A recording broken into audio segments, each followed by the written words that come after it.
Hello, I'm Dawn Tan. And I'm Steve Lai. Welcome to our special coverage of Singapore's nomination day, a key milestone in the country's road to the polls. It's 11 a.m. and all across the island, potential candidates are beginning to file their papers at 9 nomination centres, and they have until noon to do so. And there's a lot of blanks to fill. Will all 31 constituencies be contested? And how will the battlegrounds shape up? Can we expect multi-cornered fights or even walkovers? We'll have all the answers as the day progresses. And don't forget, all this is unfolding with strict measures in place to keep COVID-19 at bay. But even potential candidates who have the coronavirus, they're down but not out. They can authorize a representative to file the papers on their behalf. Well, there's a lot to track this morning, and that's why we have teams on the ground to bring you the very latest developments. Our correspondents, they're stationed at all of those nomination centres, and they'll be dishing out the action as and when it comes. Now let's get straight into the action. Michelle Teo and Shahida Othman, they join us from the nomination centre in Bendemeer Primary School. I'm Michelle Teo here at Bendemeer Primary School, where we'll be expecting potential candidates for Bishan Toa Payoh GRC, Jalan Besar GRC, Tanjung Pagar GRC and Radin Mas SMC to come here to file their nomination papers. Now this is an election like no other in our history because supporters, for one, won't be allowed inside the nomination centre. And I'm Shahida Othman. We're expecting to see straight fights between the People's Action Party and the opposition teams across these 4 constituencies. But just who will turn up to contest? Michelle and I will have all the answers for you as nomination day gets underway.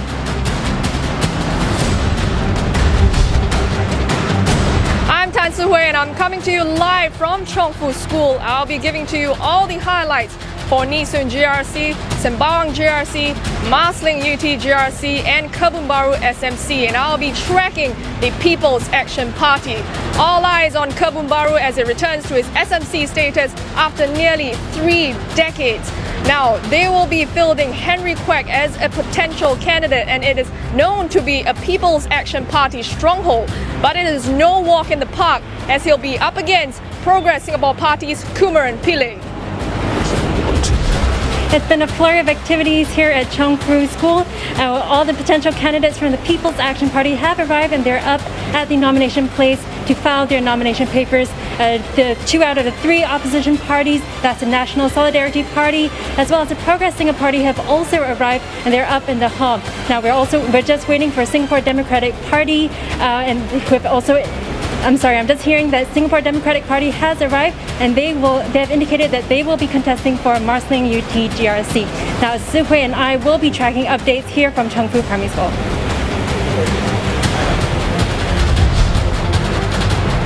I'm Olivia Seong at De Secondary School, the nomination centre for 4 constituencies with some big names and possibly some big fights. These include Ang Mo Kio GRC with the PAP team helmed by Prime Minister Lee Hsien Loong and the keenly watched Aljunied GRC, which the Opposition Workers' Party is looking to defend once again with a new chief at the helm. Well, the A team from the Aljunied GRC Workers' Party is already arrived at De Secondary. Now here at this De Secondary School, we are tracking 2 new constituencies, Marymount SMC and Yio Chu Kang SMC, where we can expect to see new contenders from the new entrant Progress Singapore Party. Will there be any surprises? I'm Deborah Wong and I'm bringing you more as the clock ticks down. Also an expert on hand to analyse developments as they unfold. Dr. Gillian Koh is Deputy Director of Research at the Institute of Policy Studies and a keen political watcher. Good morning, Dong. Now, you've already heard from the 3 of our teams on the ground, but there's plenty more in store. Saifwari Ismail and Isabel Lim join us live from the nomination centre in Jurong Pioneer Junior College. I'm Saiful Bar Ismail and I'm outside Jurong Pioneer Junior College. This is the nomination centre for the group representation constituency of Chua Chu Kang and the single-member constituencies of Hong Kong North and Pioneer. Health Minister Gan Kim Yong is expected to lead the People's Action Party team in the Chua Chu Kang GRC. And I'm Isabel Lim, and I'm here also at Pioneer Jurong Junior College. I'll be bringing you all the action from the opposition parties who will be contesting in the 3 constituencies here. Now we're expecting a very large contingent from the Progress Singapore Party. They're one of the newest parties at this election this year. And whether they cross their T's, dot their I's and successfully file their nomination papers, I'll bring you all that news.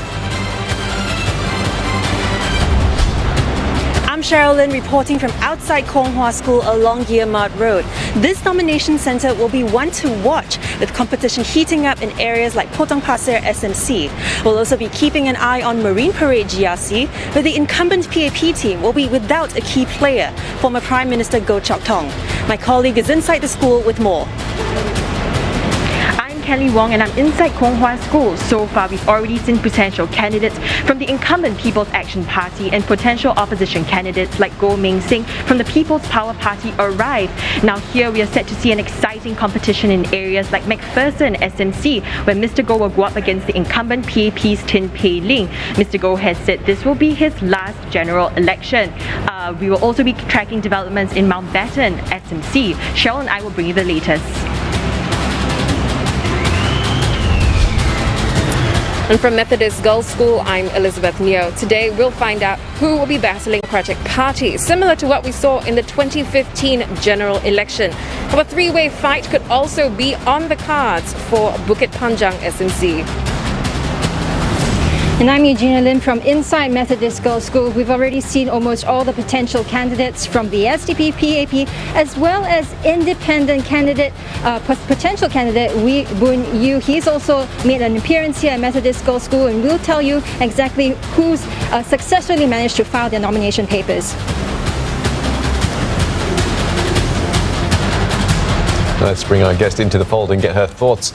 Gillian, we are expecting an exciting next couple of hours. What are some of the things you're looking out for today? Well, first, the fact that all seats are going to be contested is key because we have that many opposition parties, 10 of them, taking on the PAP. Second, will there be any 3-cornered fights? And I think it's shaping up such that there'll be straight fights in most of the GRCs, but maybe some 3-cornered fights in the SMCs. And here we had the big fight leading up to nomination day between Reform Party and the new Progress Singapore Party in Yio Chu Kang. Now, let's bear in mind that each time there are 3-cornered fights, especially in 2015 where there were 3 of them, one candidate would lose his or her deposit. So that's the thing. Finally, the hot seats, and I'm looking out for East Coast GRC. Both the PAP, the incumbent, and Workers' Party have been very coy about who they're fielding in this newly formed GRC, new 5-member GRC. Used to be 4, it's incorporated Fengshan. So Lim Swee Say, who used to be the anchor minister, is stepping down for the PAP. But we know that WP is fielding its A team in Aljunied and also drawn the NCMPs, the non-constituency members of parliament, who were there the last time around, to Aljunied. So who will they field and how important is East Coast to the Workers' Party? And the second hotly contested seat, I bet, would be where PSP, Progress Singapore Party, is standing and fielding its A team. Of course, its founder, Tan Cheng Bock, in West Coast GRC. Now, we know that West Coast GRC used to be a 4-member GRC and helmed by 2 anchor ministers. Minister Lim Heng Kiang of Trade and Industry, former, who stood down, and the current Minister for Communications and Information, Mr. S. Iswaran. So now it's an expanded GRC. Who else or which minister will be sent there so that West Coast voters feel they still have the 2 heavyweight ministers looking after them? Well, thanks, Gillian. Indeed, we'll have to keep an eye on those developments as and when they unfold this morning. But PAP did see its first arrival this morning at the secondary. New candidate Gan Xiao Huang arrived at around 9:10 a.m. with her supporters. She's Singapore's first female general, and she said that she's looking to contest in that new Marymount SMC, which was carved out from Bishan Toa Payoh GRC. Coming, walking in. been confirmed as a candidate. Yeah, for Marymount. For Marymount. So you're here for Marymount. Yes, but it's not confirmed yet, as you know. Nothing is confirmed until the papers are submitted and approved, right? Yeah. Okay. Thank you. How do you feel about standing in Marymount? Well, very happy, very excited. Well, as you know, I'm a new candidate, so I have a lot to learn, and everything is quite new to me. But I'm very happy to have a good team. As you can see, we have supporters, our activists from the branch. We woke up very early today. Everyone's so excited and really happy and proud to be part of this strong team. I should feel honored, being a new candidate to be fielded in an SMC. At the same time, I feel ready because actually since last year, I have been walking the ground. In fact, I was with Minister Josephine Teo, for quite a while, on house visits, engaging residents, helping out in events and grassroots activities.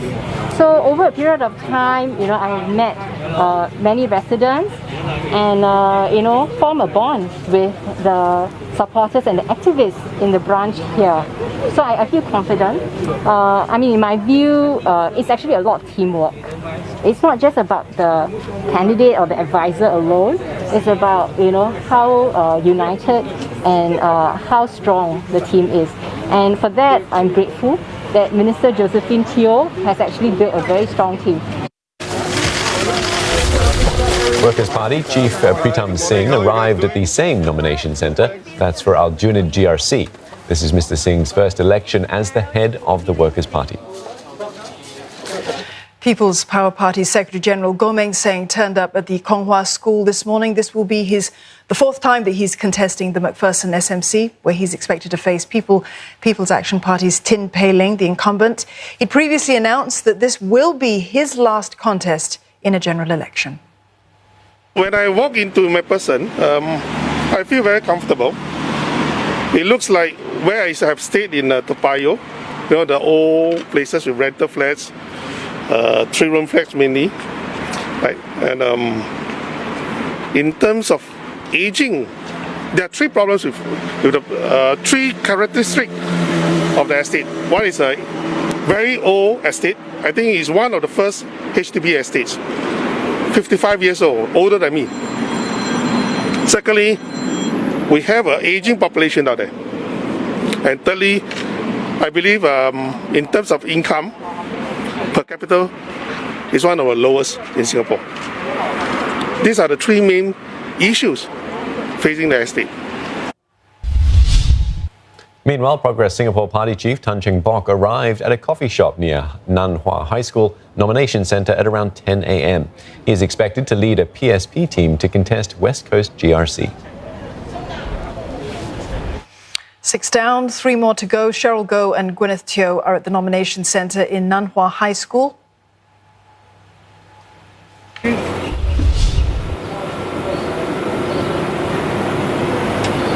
Definitely not your typical school day here at Nan Hua High School, which is the nomination centre for two hotly watched GRCs, Jurong and West Coast, as well as Yu Hua and Bukit Batok SMCs. I'm Cheryl Goh, and I'll be bringing you the latest as it happens. And all the incumbent teams from the People's Action Party have already arrived here for all 4 wards, as well as the A team from Progress Singapore Party, led by Dr. Tan Cheng Bock, who has already said he will stand in West Coast GRC. And the mystery of who the PAP is fielding here against that team has been solved, as we've seen not 1 but 2 full ministers come here today. I'm Gwyneth Teo at Nan Hua High School. I'm Brendan Tanuto and I'm here at Poi Ching School, the nomination centre for Tampines GRC and the single-seat ward of Hougang. Here we'll find out if it will be another straight fight between the incumbent People's Action Party and opposition National Solidarity Party for the 5-member Tampines GRC. And we are expecting straight fights in Hougang SMC and Tampines GRC. Who will the People's Action Party be fielding in Hougang SMC? Now, the Workers' Party Dennis Tan has already arrived. I'm Nisha Rahim from Poi Ching School. We'll be tracking the developments here as well.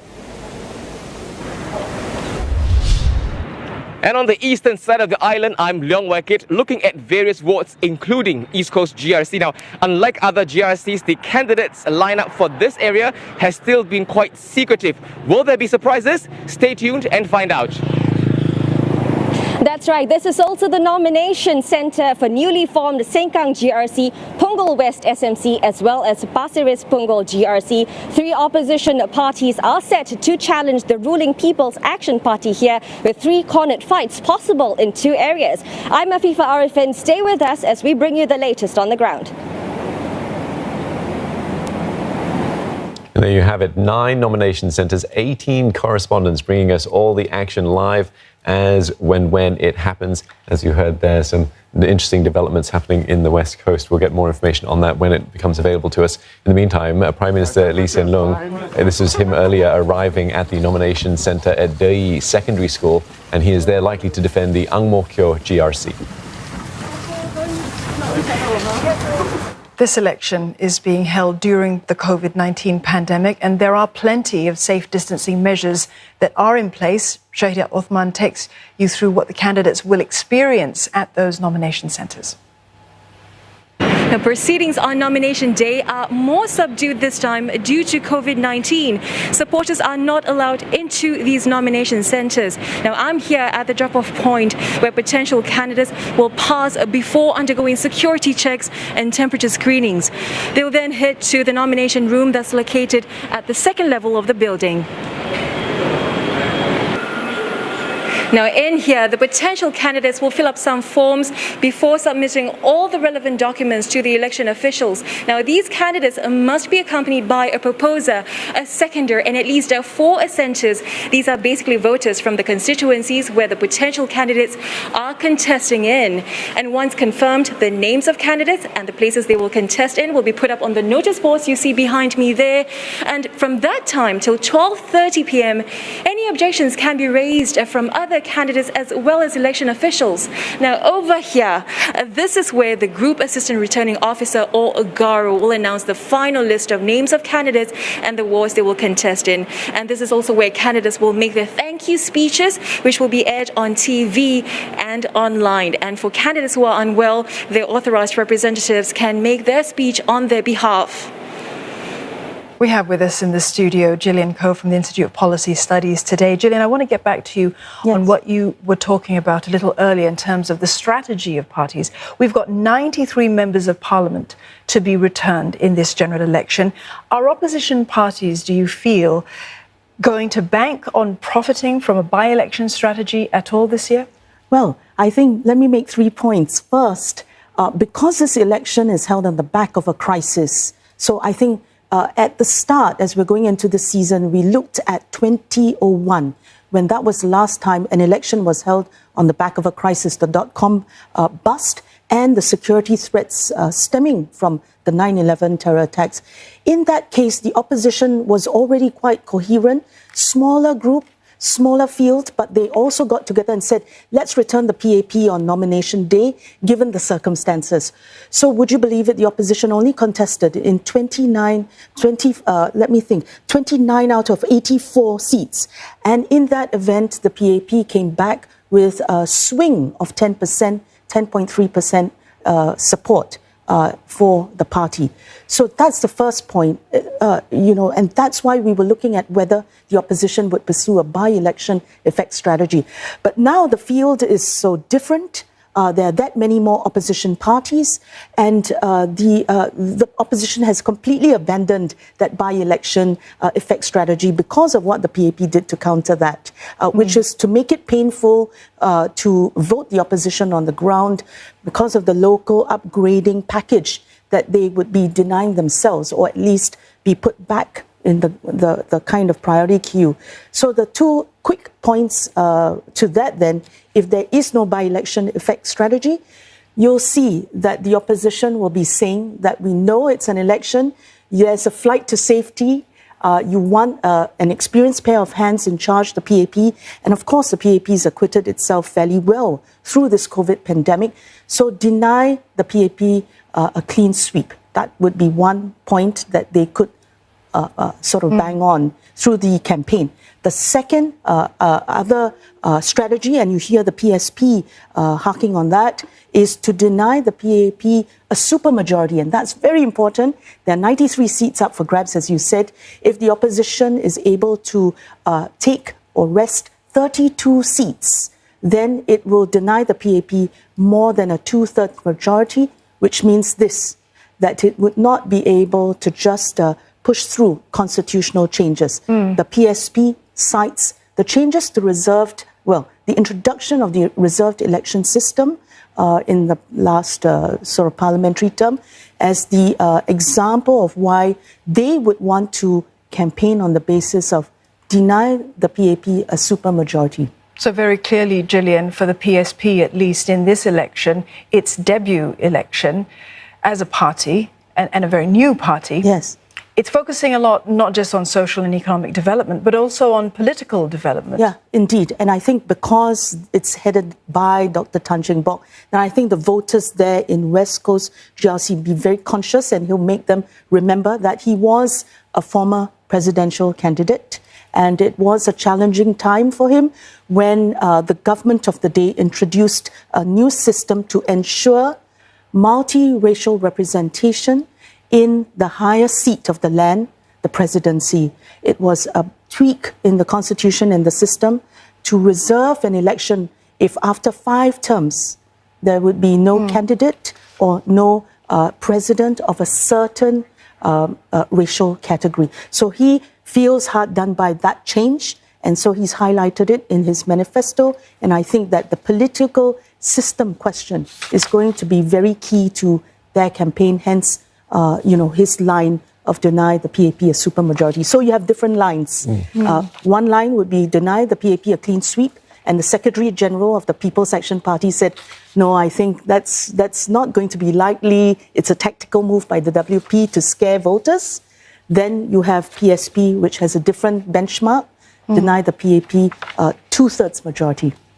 All right, Jane, we'll pause for breath with you there. Thank you so much for getting us up to speed with that. We're going to cross we were going to cross to one of our reporters at the Anthony Canossian Primary School, but we just got word that he's not quite ready for us just yet. So let's move. So let's apologise for that. Let's move on. Let's carry on and chat with Gillian for a second about this issue. Sure. This issue to do with what strategy parties are taking. Yes. You talked earlier about that surge of support that we saw in GE 2015 for the PAP, 9.72%. It was significant. Are we expecting the same kind of swing this year? I mean, taking into consideration the fact that these are exceptional circumstances that we are facing right now. That we can't sort of ignore the fact that we are in a pandemic. So basically what you're saying is, what is the marker for the PAP's performance? What is the benchmark? And I think that I cited the 2001 benchmark, and I said we put it aside because it's a special era with regard to opposition politics. Then 2015, which you cited, was held on the back of the Golden Jubilee celebrations, the passing of the founding Prime Minister, and some reminiscing about the People's Action Party's record. But the most important point is this. In the run-up to that election, there had been very, very many policy reforms that responded to voters' concerns about social support, about healthcare costs, about alternative pathways to education and success. And the guy leading the campaign this time around for the People's Action Party, I think it's not just Lee Hsien Loong, actually all spotlight trained on Heng Swee Keat. And he's the gentleman and the politician who led the country through a rethinking about some of the key policy frameworks. And that was the lead up to GE 2015. I think voters felt that things like the Pioneer Generation Package recognized concerns about aging.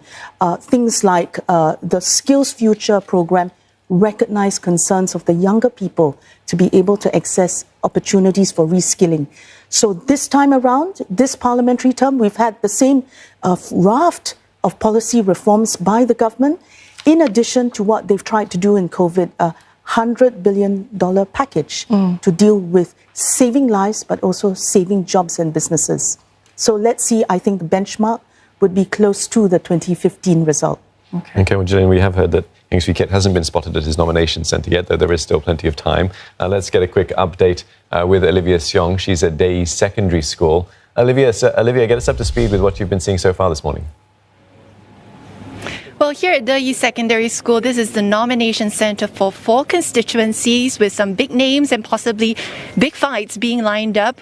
Here we are looking out for Ang Mo Kio GRC, which is once again led by Prime Minister Lee Hsien Loong, who is the Secretary General of the People's Action Party. Now, they just arrived a short while ago, just after 11 a.m. with his Ang Mo Kio team, all as expected, as they had announced yesterday. And when asked how he was feeling on this nomination day, PM Lee will only say that he is feeling good and his temperature is good, and that so speaks to the kind of election that we are going into under this COVID-19 pandemic. Now, there have been no surprises really so far from the opposition side.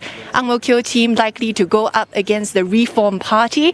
We spoke to Andy Zhu from the Reform Party. He's the chairman there, and he said that he would not exactly name all the candidates that they would be fielding in Ang Mo Kio, even though they have said that they would be contesting there.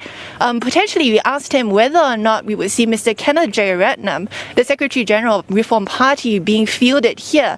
As we know, Mr. Jeyaretnam is currently serving a stay-home notice of 14 days after returning from the United Kingdom.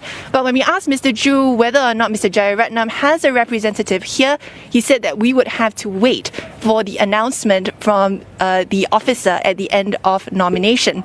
Now, however, while there have been some surprises here at this nomination centre on the PAP's front. Now, they have not, as of yesterday, they had not confirmed who they would be fielding in several of the constituencies that we're looking out for here, including in Aljunied GRC. But today we saw the PAP team arrive, and they comprise a mix of potential candidates that were fielded in 2015, as well as several new faces. So these 5 are Chua Eng Leong, Mr. Victor Lai, Mr. Shamsul Kama, and the 2 new faces, Mr. Alex Yeo and Ms. Chan Hui Yu. Now, they have all been working on the ground in Aljunied for several years now, and they were accompanied by former PAP chairman Mr. Lim Boon Heng. And when asked if Mr. Lim, was he here to support the team, he would say, we would see.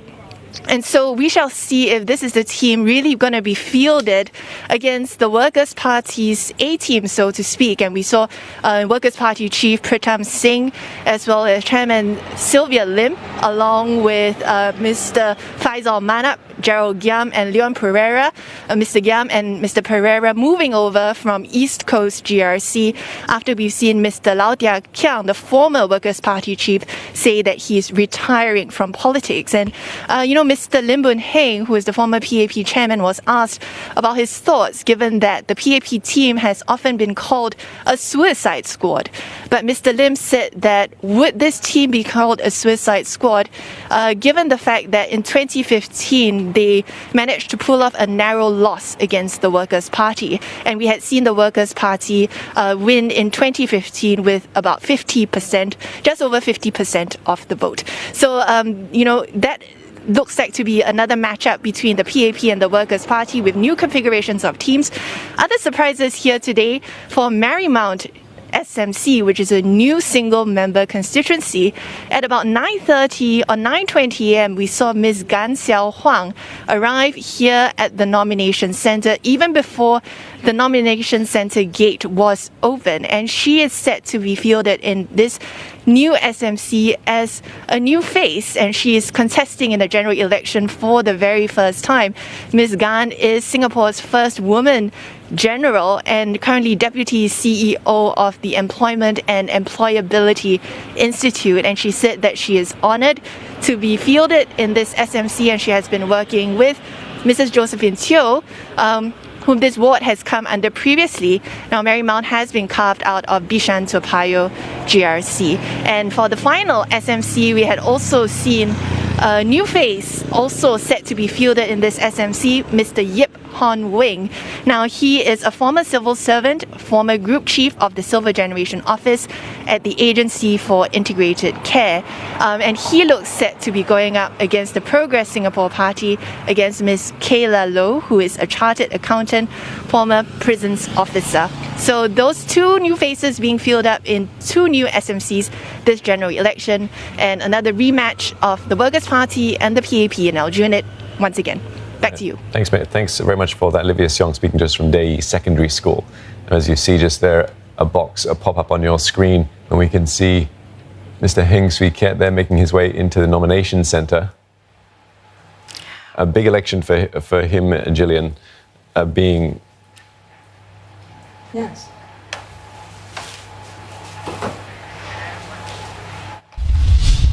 Okay, so those images of Heng Swee Keat there arriving at his nomination centre. Let's cross over to Leong Wai Kit now for an update from the nomination centre at St. Anthony's Kenoshan Primary School. Well, Steve, you said it. You saw Deputy Prime Minister Heng Swee Keat go into the school. What I saw was, he was driving in a vehicle. He waved to reporters, and this raises logical questions. Is Mr. Heng the mystery anchor minister that's missing in the East Coast GRC slate? Of course, nothing is confirmed until after nomination day proceedings, but you have with you political analyst Gillian Koh in the studio, and I had a chat with her yesterday, and she says that, if Mr. Heng does come to East Coast GRC, it is no surprise for various reasons. One, Mr. Heng Swee Keat's Tampines ward has two ministers, so there is spare capacity, as she says. And number two, when the writ of election was issued, East Coast GRC was the first GRC that Mr. Heng Swee Keat had visited. Of course, there's a lot of interest in East Coast GRC for various reasons as well, because, like I said, there's a lot of mystery. Even when Dr. Maliki Osman led his team walking into the school, it was very obvious that there was one missing person. I asked him, who's your missing person? And he said, be patient, you will soon find out. Will Mr. Heng Swee Keat be that mystery person that we will soon be finding out? Really, we will wait and see until 12 p.m. when the nomination papers are all complete. Many thanks for that, Waikit. As Waikit mentioned, he was speaking with our guest here in studio, Gillian. Don't want him to put words into your mouth. Perhaps you can speak for yourself as well. It was a surprise, perhaps, to see Heng Swee Keat there, or it seemed like something you perhaps thought could be on the cards? Well, I guess it's an area contiguous to Tampines, where Heng Swee Keat's been for very many years. And he's built up a team there. Certainly, he has Minister Masagos there. So I think that there is spare capacity, so to speak, especially in light of the fact that East Coast has seen Lim Swee Say, the anchor minister, stand down. Previously, Lee Yi-Hsien was a junior minister, and he's sort of standing down as well. So they really did need a heavyweight there to anchor the team, and also to say to East Coast voters, we care about you. There is a lot of prospect for lots of development, and you have none other than the prospective next Prime Minister, if the PAP is returned to power, helm the team there and look after you. So I think that's a very important message for the People's Action Party, given that in the last general election, the Workers' Party had done rather well there, relatively speaking, and that's why they were able to actually put up two of the best losers of the election as non-constituency members of parliament. So it is an area that the WP would, going into the campaign, be interested in. So I think now you see that the PAP is probably given its best 4G leader to East Coast. Well, certainly people will be scrutinising just if he is fielded in East Coast, what his performance would be, considering his position now in the PAP. Well, certainly, but he's also new. Of course, people know who he is, so you've got to weigh the two up. He is a national leader.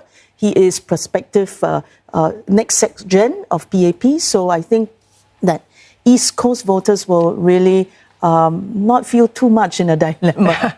Well, let's get a quick check on the time right now. It's just gone 11:30. It's 11:34 a.m. and that means potential candidates have roughly left less than half an hour to finish submitting those nomination papers for the general election for potential candidacy. Objections, remember, they can be raised until 12:30 p.m., after which candidates will be formally announced by the returning officer.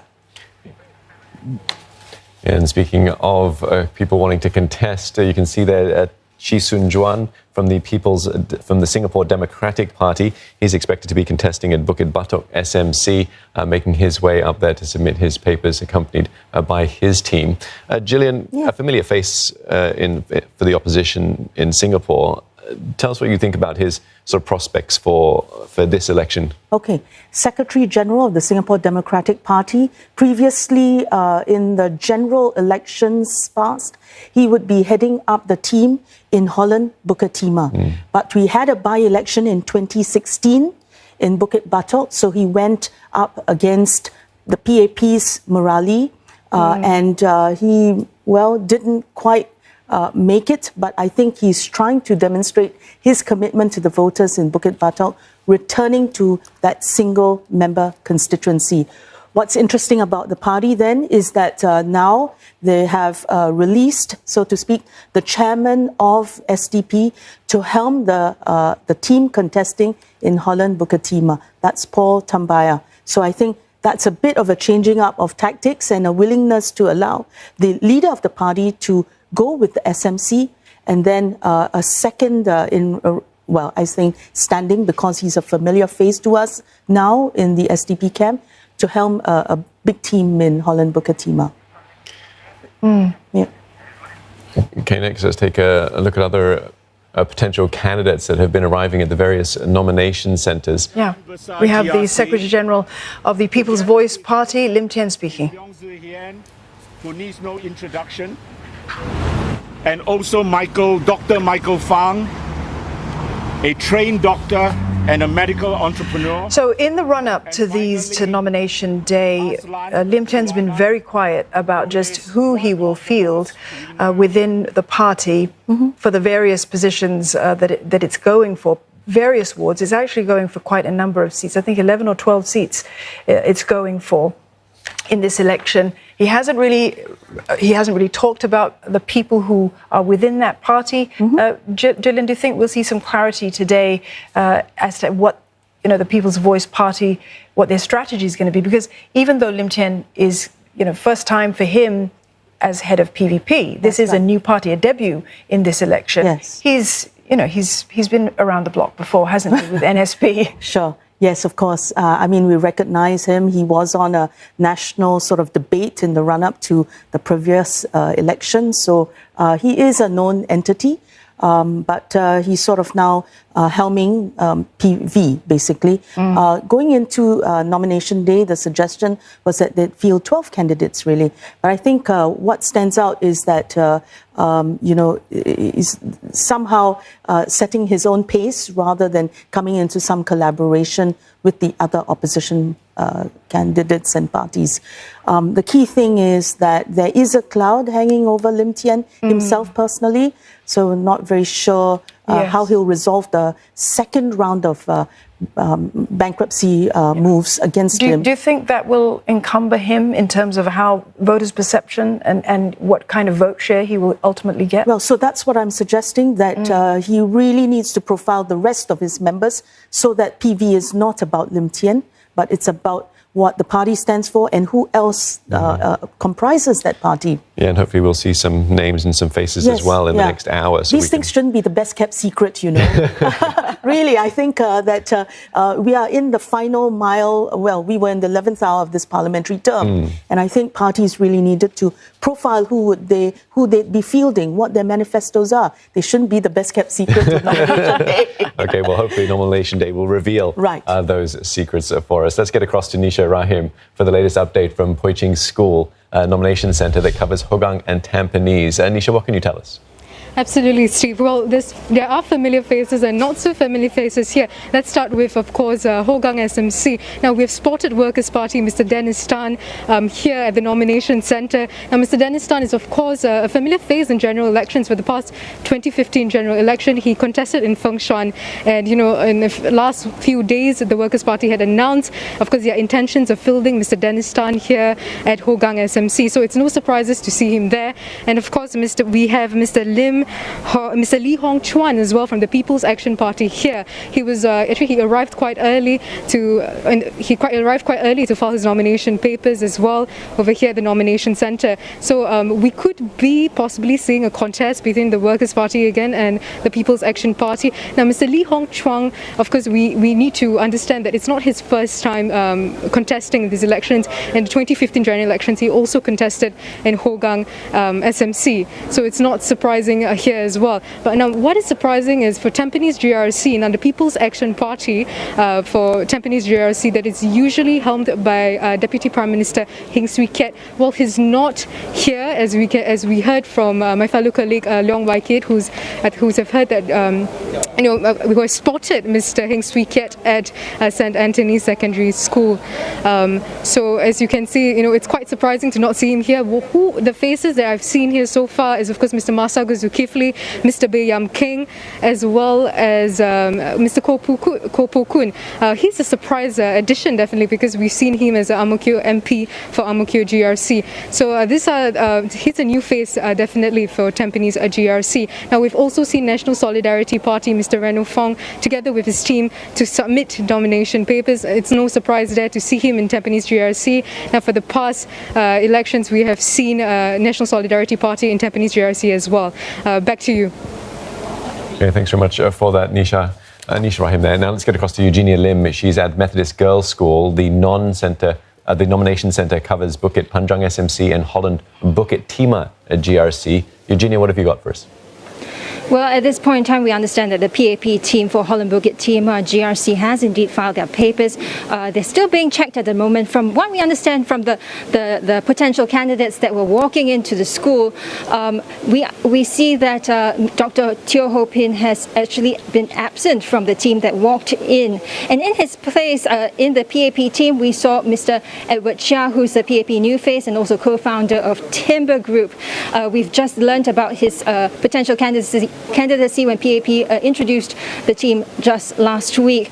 So what this means is likely we're seeing Mr. Edward Chia step in to the PAP team that will be fielded here in these two wards. It's quite unsure exactly what the configuration will be like and who will be standing instead in Bukit Panjang SMC taking Dr. Teo Ho Pin's place. And I remember that Dr. Teo Ho Pin actually has served 3 consecutive terms, almost 15 years as an MP. He's also affectionately known as Mr. Town Council because he served as the chairman of the Holland Bukit Panjang Town Council as well.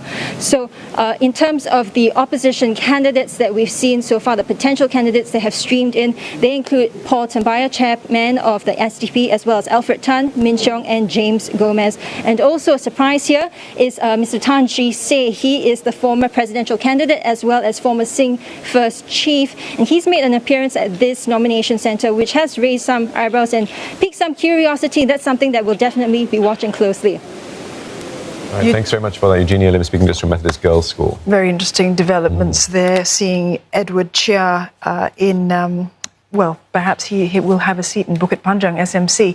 We're going to go over now to Cheryl Goh with the latest update from the nomination centre at Nan Hua High School. That covers wards Jurong GRC as well as West Coast GRC. Yes, that's right, Dawn. And Steve, really interesting lineups here at Nan Hua High School. One of the most interesting is the PAP team for West Coast GRC has seen significant shake-up. So its anchor minister is still still S. Iswaran, but arriving today, we have also seen Minister Desmond Lee, who was formerly from Jurong GRC, as well as his fellow Jurong GRC MP Ang Wei Ning. So both of them are now likely to be contesting in West Coast. And this is complemented by existing MPs Fumi Har, as well as a new face, Rachel Ong. So there's been a lot of talk about what the PAP team will do for West Coast GRC, especially since it's seen to be up against a fairly strong contender led by Dr. Tan Cheng Bok's Progress Singapore Party team. So it does seem that they have made significant changes to that lineup.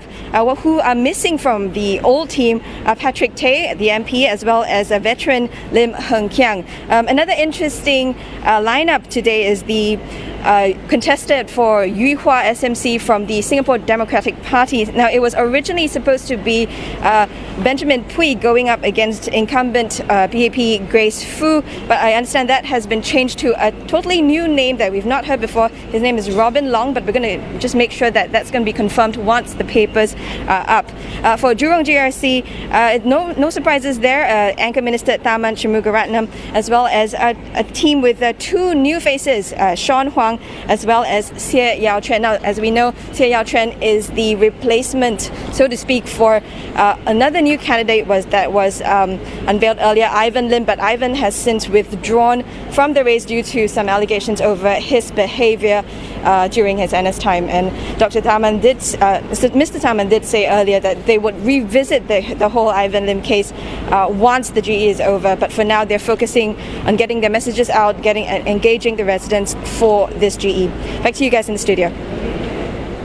Okay, thanks very much for that, Shogo. There, let's get some instant reaction then from our guest in studio, Gillian Ko, especially on that battleground, shaping up to be quite the battleground, isn't it? West Coast GRC, Gillian, what are your thoughts on? Yes, on quite a lot of shifting around in the PAP camp between West Coast and Jurong. But I guess it's because of West Coast where you saw the standing down of really heavyweight minister Lim Hng Kiang. So now you've got a new 4G minister, Desmond Lee, who's been building up his profile, held many portfolios, actually, helming the Ministry of Social and Family Development, but also National Development, known to be a very engaging leader, dealing with, issues of social mobility, dealing with the disadvantaged and what more can be done to help, families sort of progress. Yeah.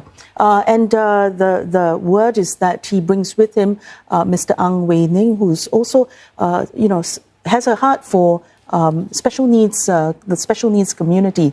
And these are two people who've been nurtured through the stable of, former Deputy Prime Minister, Senior Minister, until this Parliament was dissolved, Tharman Shanmugaratnam. So he's been quite willing to release them. And he, in turn, is saying that he'll nurture two young people, Sean Huang and Xie Yao Chuan, who was just introduced yesterday. So I think this is the stable of Tharman Shanmugaratnam. He's built up Grace Fu in the past. He's built up Tan Wu Ming in the past, and clearly Desmond and now Mr. Ang. So he's the spot where you kind of put good people and try and build them up for the party. So very interesting moves, but they needed to do that because really PSP with its leader is going to contest in West Coast. It will be a different kind of contest this time, and I think that's the thing to watch, that this is the party PSP that's headed by a former PAP stalwart. And while West Coast voters will do the local thing and decide who's good for them and the country, I think all of us will be tuning in to look at what's happening in this contest for whether there's a changing up of the landscape of opposition politicians and parties in Singapore out of this contest. Yeah. So let me ask you now, Gillian, in terms of Progress Singapore Party, they've been very open about the fact that they have the support of the Prime Minister's younger brother, Lee Hsien Yang. Okay. Let's talk about that for a moment, because we don't know that he is going to be fielded in any capacity as a candidate in any ward. Do you think that by rolling him out, as they have been doing quite visually over the past few days, in videos and also in walkabouts, do you think this man is going to be more of a help or a hindrance to the party in its bid for election? Well, let's look at what PSP has done, and later on let's look at what PAP has said. So the PSP has always had Mr. Lee Hsien Yang in the wings as it launched, as he had breakfast with Dr. Tan Cheng Bock, as Dr. Tan loves to do.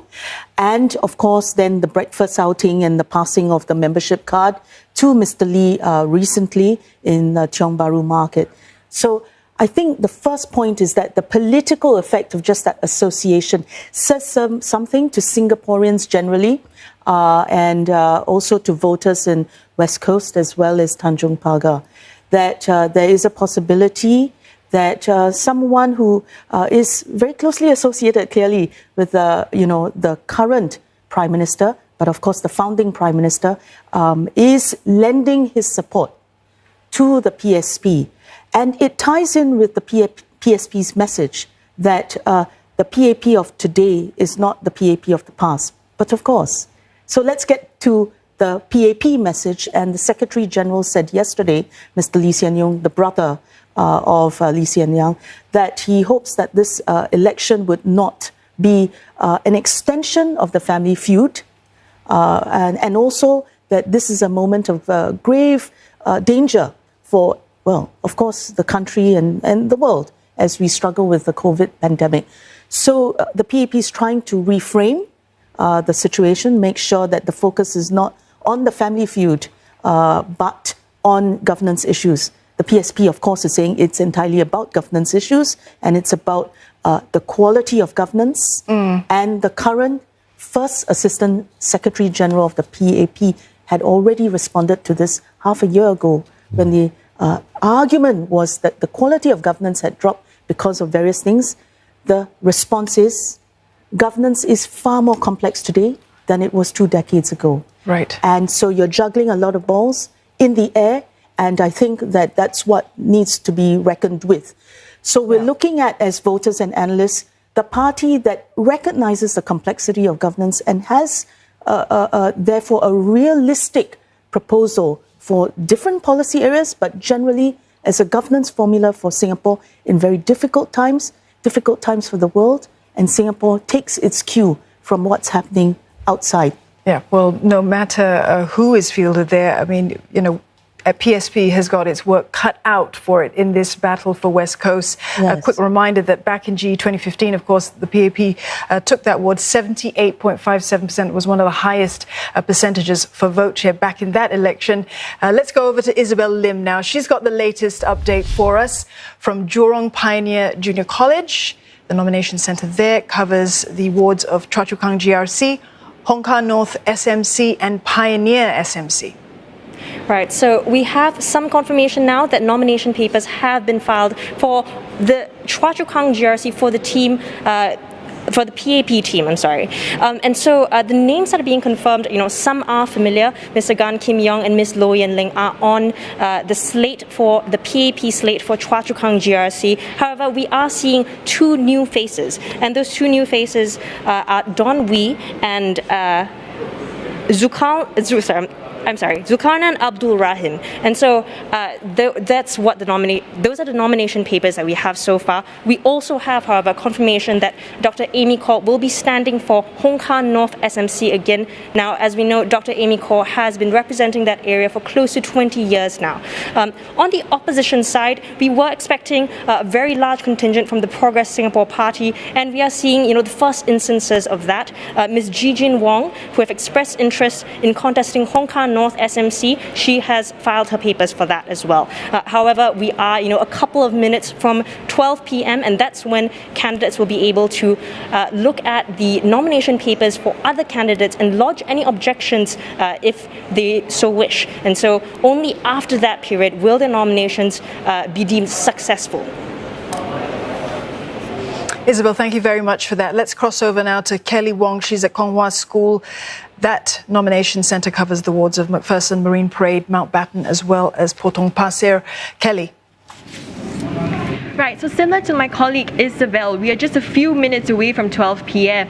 and we have seen all of the potential candidates file their nomination papers already. Their papers are now up on the board in the second level, and which will be so people will be allowed to inspect it till 12:30. Now, in terms of the lineup for the Workers' Party, we weren't really sure who would be fielded here, but today we saw a familiar face, Yee Jen Jong, who also contested in the Marine Parade GRC back in 2015.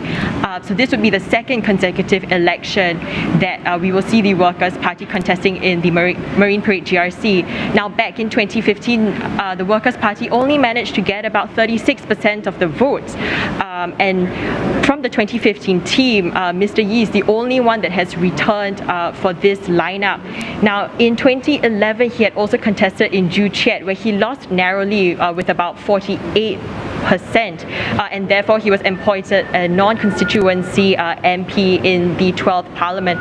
Now, apart from Mr. Yee, we've also seen familiar faces like Ron Tan, who is part of the Marine Parade GRC lineup. So in 2015, Ron Tan actually contested in the Nee Soon GRC, where Workers' Party managed to garner about 33% of the votes. Ron Tan has been volunteering with the Workers' Party at Hougang Constituency Committee in 2012 and has been assisting the Aljunied Constituency Committee since 2017. Now, we also saw Nathaniel Koh. This is his first time contesting in the general election, but he has been involved before. So back in 2015, he was an election agent for Workers' Party when they contested in the now defunct Sengkang West SMC. Yeah. So the other two new faces that followed them here would be Fadli Fauzi, who is a lawyer, as well as Azza Abdul Latif. So this is the lineup for Marine Parade GRC.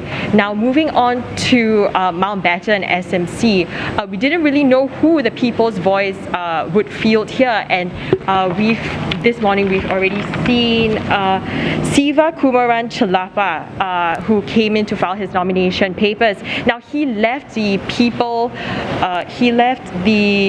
Power Party back in 2019 to join the People's Voice.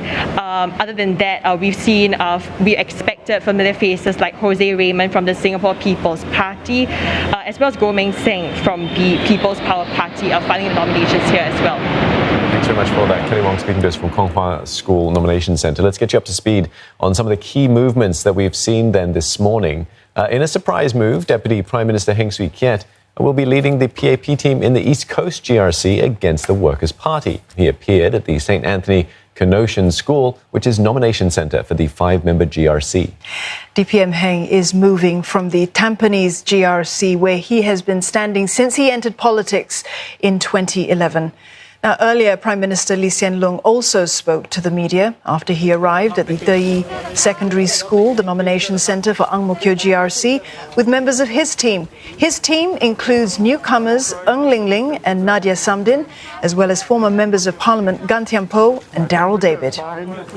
Mr. Lee said on Friday that after the polls, the new Ang Mo Kio Town Council will also manage the Yio Chu Kang and Kebun Baru SMCs. They were created after electoral boundaries were redrawn ahead of this election. A hot ward to watch at this election is, of course, Aljunied GRC, where the PAP is seeking to wrest it back from the opposition Workers' Party. The WP team will be led by Party Chief Pritam Singh, Chairman Sylvia Lim, and includes Faisal Manap, former NCMPs Gerald Giam and Leon Pereira. The PAP team will comprise Shamsul Kamar, Victor Lai, Chua Eng Leong, Chan Hui Yu and Alex Yeo. Former PAP chairman Lim Boon Heng turned up at the nomination centre to lend his support to the PAP team. Could you tell us what you think of this team that's being fielded? We have got a good team, a very hard-working team. They worked the ground for the last 5 years. So what do you think of the rematch, possibly with the Workers' Party once again? Well, it's still going to be tough. After all, WP have got their A team. At least that's what they say. Why choose to field the same, group that has been on the ground? Of course, we have seen Mr. Alex Yeo and Ms. Chan Yu by new additions. What do you think of the chances with the new configuration of the Workers' Party? Well, we believe that if we want to help people, then you must have a team of people who work the ground for an extended period of time. And you've got to demonstrate that they care for people. So it's not that, this is a place you jump in to stand for election to be a member of parliament. It is about serving people. And so that's what this team has done in the last 5 years. Could you talk about how you've been working with the team? Well, they have been working quite a lot by themselves. I'm pretty happy with the way they do things. All I have to do is guide them and say that, look, it's not about you, it's about the people. And they've been faithfully doing that. Some people might often say that the PAP team in Aljunied is a suicide squad. What did you have to say to that? It's a what? Suicide squad.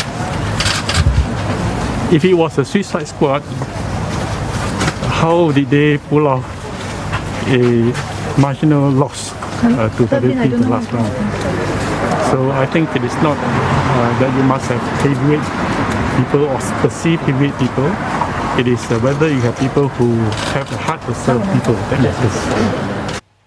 A clearer picture of the contest coming up in various constituencies as more candidates arrived at other nomination centres. Mr. Lee Hsien Yang, estranged brother of Prime Minister Lee, doesn't appear to be contesting in this election. Talk that he might do so, that arose after he was introduced as a member of the Progress Singapore Party recently. But Mr. Lee and the party remained very coy on his candidacy, even as he appeared with the PSP team for the Tanjong Pagar GRC at a market before nomination this morning. Is Mr. Lee contesting today? He's not joining us. I think he's gone out already. He's not joining us? Yeah, he'll be joining us for lunch later. Okay. Yeah, so you can just... How are you feeling today? Confident? I would say excited. Confident, definitely confident with the team. But the final result will depend on both. And what you're seeing unfold in Singapore this morning is unprecedented on a number of fronts. We're expecting the biggest field of political parties contesting a general election in Singapore's history. Many eyes will also be on Aljunied GRC, the only opposition-held GRC, where the Workers' Party will be entering battle without its veteran and former leader, Lau Tia Kiang, who is retiring from politics. Most candidates gathered at nearby meeting points with their election officials before making their way to the nomination centres together. Each candidate has to file his nomination accompanied by proposers, seconders and at least 4 assenters. And these must all be registered electors from the constituency that their candidates are contesting in.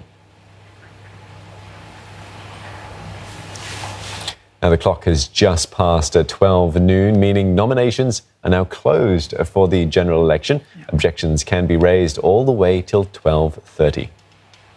We're going to go now to Elizabeth Nyo. She's at the nomination centre of Methodist Girls' School. That covers Bukit Panjang SMC and Holland Bukit Timah, a 4-member GRC team. Elizabeth. Thanks, Don. Yep, that's right. The papers are on the board for inspection. Let me tell you about Holland Bukit Timah GRC first. On the PAP side, the names we've seen so far are Dr. Vivian Balakrishnan, Ms. Sim Ann, Mr. Christopher D'Souza, and new face Edward Chia. They are going to face off against the SDP team of Alfred Tan, Ms. Min Cheong, Mr. James Gomez, and Tan Ji Se, who is former chief of now dissolved Singfest. Now, he had asked if he could join back SDP, and this is the 3rd time he's joining the SDP. Over for Bukit Panjang SMC, PAP's, the name on the board for the PAP is Mr. Liang Eng Wah, and he takes over from Mr. Teo Ho Pin, also known as Mr. Town Council. He is now facing off the SDP's Paul Timbaya. Now, that is rather surprising. Paul Timbaya is seen as Dr. Chee Soon Juan, the chief of SDP's second in command. Dr. Paul Timbaya actually walked in on his own ahead of his other teammates. So that could have been an inkling that he was going to be contesting the SMC on his own. Yeah, some interesting developments from SDP there. Thanks very much for that, Elizabeth Nyo, speaking to us. So let's cross over to Vanessa Lim and get an update from where she is. Vanessa. Yep, I'm at Changfu Primary School. That's a nomination centre for Marsiling UT GRC, Sembawang GRC, Nisu GRC, as well as Kebun Baru SMC. Now, the papers are up for the 4 constituencies, but we're still waiting for one of them, the opposition party who's contesting for Nisun GRC, that is the Progress Singapore parties, for their papers to be put up on the board. But for now, what I can tell you is that for Kebun Baru SMC, no surprises there. PAP's Henry Kwek will be contesting for the single seat ward, and he's up against the Progress Singapore's party, Kumaran Pillay. Now, he is a former Army Lieutenant Colonel, as well as the former publisher of social political website, The Independent Singapore. Now, Kebun Baru is one of the hot seats in this election. It's been newly carved out from New Scene GRC. At one stage, signs were pointing to a 3-cornered fight, but nomination has closed, so it looks like it will be a straight fight. Now, for the other 3 GRCs, it also looks like it's going to be a straight fight, but This all depends on what will be announced at 12:30, because between 12 to 12:30, the parties will be scrutinizing the papers that have been put up on a notice board to see whether they want to raise any objections. Now, for Eastern GRC, we're seeing for the first time a newcomer Progress Singapore Party up against the People's Action Party, which is led by Mr. K. Shanmugam. Now, we are waiting for Sembawang SMC, as I said, the National Solidarity Party, who will be contesting for the second time. And for Eastern GRC, we've just gotten an update that the Progress Singapore Party is out. Their papers are not on the board. This is an interesting development, because they did add it to their trim list a week ago, and it's interesting that they're pulling out right at this junction. They actually showed up earlier today. The fact that they're here, we're not sure why they dropped out. We will get more updates for you. All right. Many thanks for that, Vanessa. Very interesting developments happening there. We'll get Gillian's thoughts in just a moment. But first, let's get Gillian's thoughts right now, in fact. Okay. Yeah, quite remarkable. We just heard there that from Vanessa that they won't be contesting. Well, that's surprising. So we were expecting Progress Singapore Party to be contesting the PAP team led by Shanmugam in Nee Soon. And if that does not materialize, then we'll have the first walkover on nomination day. Let's talk about the other development that we know of now at Bukit Panjang. That's a surprising matchup there, potentially. SDP's Paul Tambaya. Well, when we started the show, we thought that Paul Tambaya would be helming the team in Holland Bukit Timah, and now it appears that he'll be standing on his own in Bukit Panjang. So that is quite a surprising switch. But we know that in Holland Bukit Timah, we have the return of Tanji Se, who had contested under the same banner, SDP, before he started his own party, Sing First, which is what he contested under in 2015. So he's come back to where he was in 2011 with the same party, because he's dissolved Sing First now. So I don't know who you would say would be the guy who anchors that team there, because this is a last-minute switch. But I suppose voters will be familiar with Tanji Se. James Gomez has been with SDP and stumping for SDP for very many years now, and so he would be a familiar face nationally, but again, not ever been in Holland Bukit Timah, I believe. And then you have the two newcomers, Alfred Tan and Min Cheong. So I'm not sure I can see where there's an A team of SDP for a GRC. But really, I think the strategy's been to kind of put their two key individuals in the two single-member constituencies. First, Paul Tambaya in Bukit Panjang, and then Chee Soon Juan in Bukit Batok. So, it's quite an interesting strategy to sort of spread them out rather than consolidate and fight in one space. Yeah. But then bear in mind, going into this election, there are more SMCs now, 14 instead of 13. And it's really, if you're a party where you have just a few individuals who are known entities, you might actually choose to field them in the single wards and see if they can make it on their own. And we're just getting some news in, Gillian and Steve, that in fact the team for PSP, their nomination papers are in fact up on the board for Nee Soon GRC. Okay. They will be contesting. Thank you for that clarification. So otherwise, we would be facing the first walkover, and that would be quite a significant milestone. Yeah, certainly would.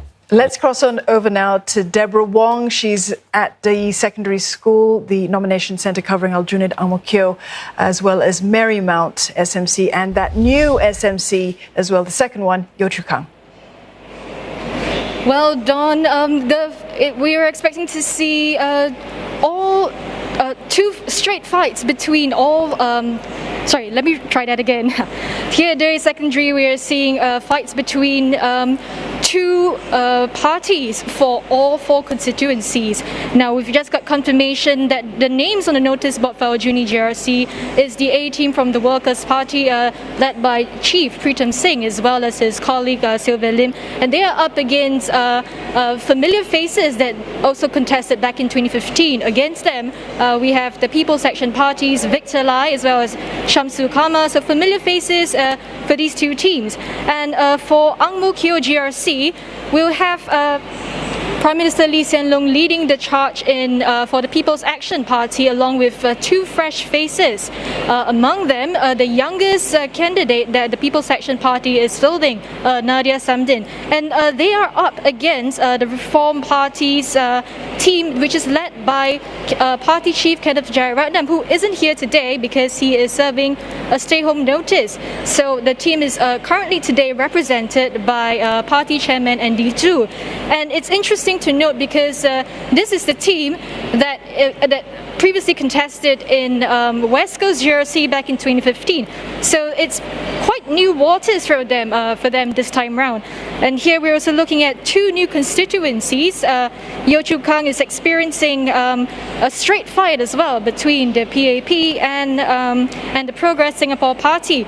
So we are seeing fresh face Ip Hon Wing representing the People's Action Party, and he's up against the Progress Singapore Party's Kayla Low. And we also have some confirmation on the notice board that Dr. An Yong Guan from the Progress Singapore Party will be leading the charge for Marymount, and he will be up against People's Action's Party, Gan Xiao Huang. Now, all these names are on the notice board at the moment, but of course the final confirmation will only be known at 12:30. Back to you. Yeah, thanks very much for that, Deborah. It's now 12:10, so 20 more minutes to go before we find out who the final candidates will be. In the meantime, the Reform Party's chairperson, Andy Zhu, has filed his nomination papers, and he is expected to contest Ang Mo Kio GRC. Well, I wouldn't say there's any difference on Ang Mo Kio or West Coast GRC, despite the PMD was the one heading here. Well, I would like to say that it all boils down to serving the citizens. Yeah, so I believe that all Singaporeans should be treated the same, and we are putting in our utmost effort to serve them with passion.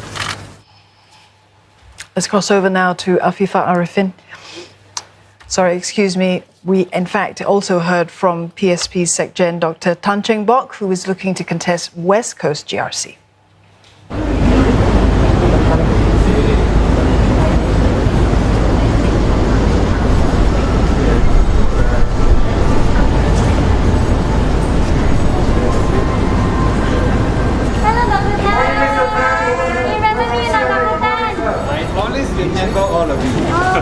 Good morning. How does it feel to come back to politics after kind of Because I love you guys. Oh, you love us? And to make life better for you all. Doc, how do you feel to be running again? Winners from CNA, how do you feel about to be running again? I always love a fight. And how do you feel about going up against PAP potentially? Well, I think we will be gentlemen in the way we conduct ourselves, and the better person will win. We wait and see. So what are the issues? No, don't now talk about issues. We will come to it soon. Okay, what do I do now? Wait, I off like scan in. Okay. I tell you mine, my camera cannot work one. There's resident. We can go in the okay. Thank you, sir. Handphone number. How long do we wait? Yeah, Dr. Tan Cheng Bock there with a few words in chipper mood this morning. Well, let's cross over to Afifah Arifin for more now from the Nomination Centre at St. Anthony's Canossian Primary School. Afifah, what can you tell us?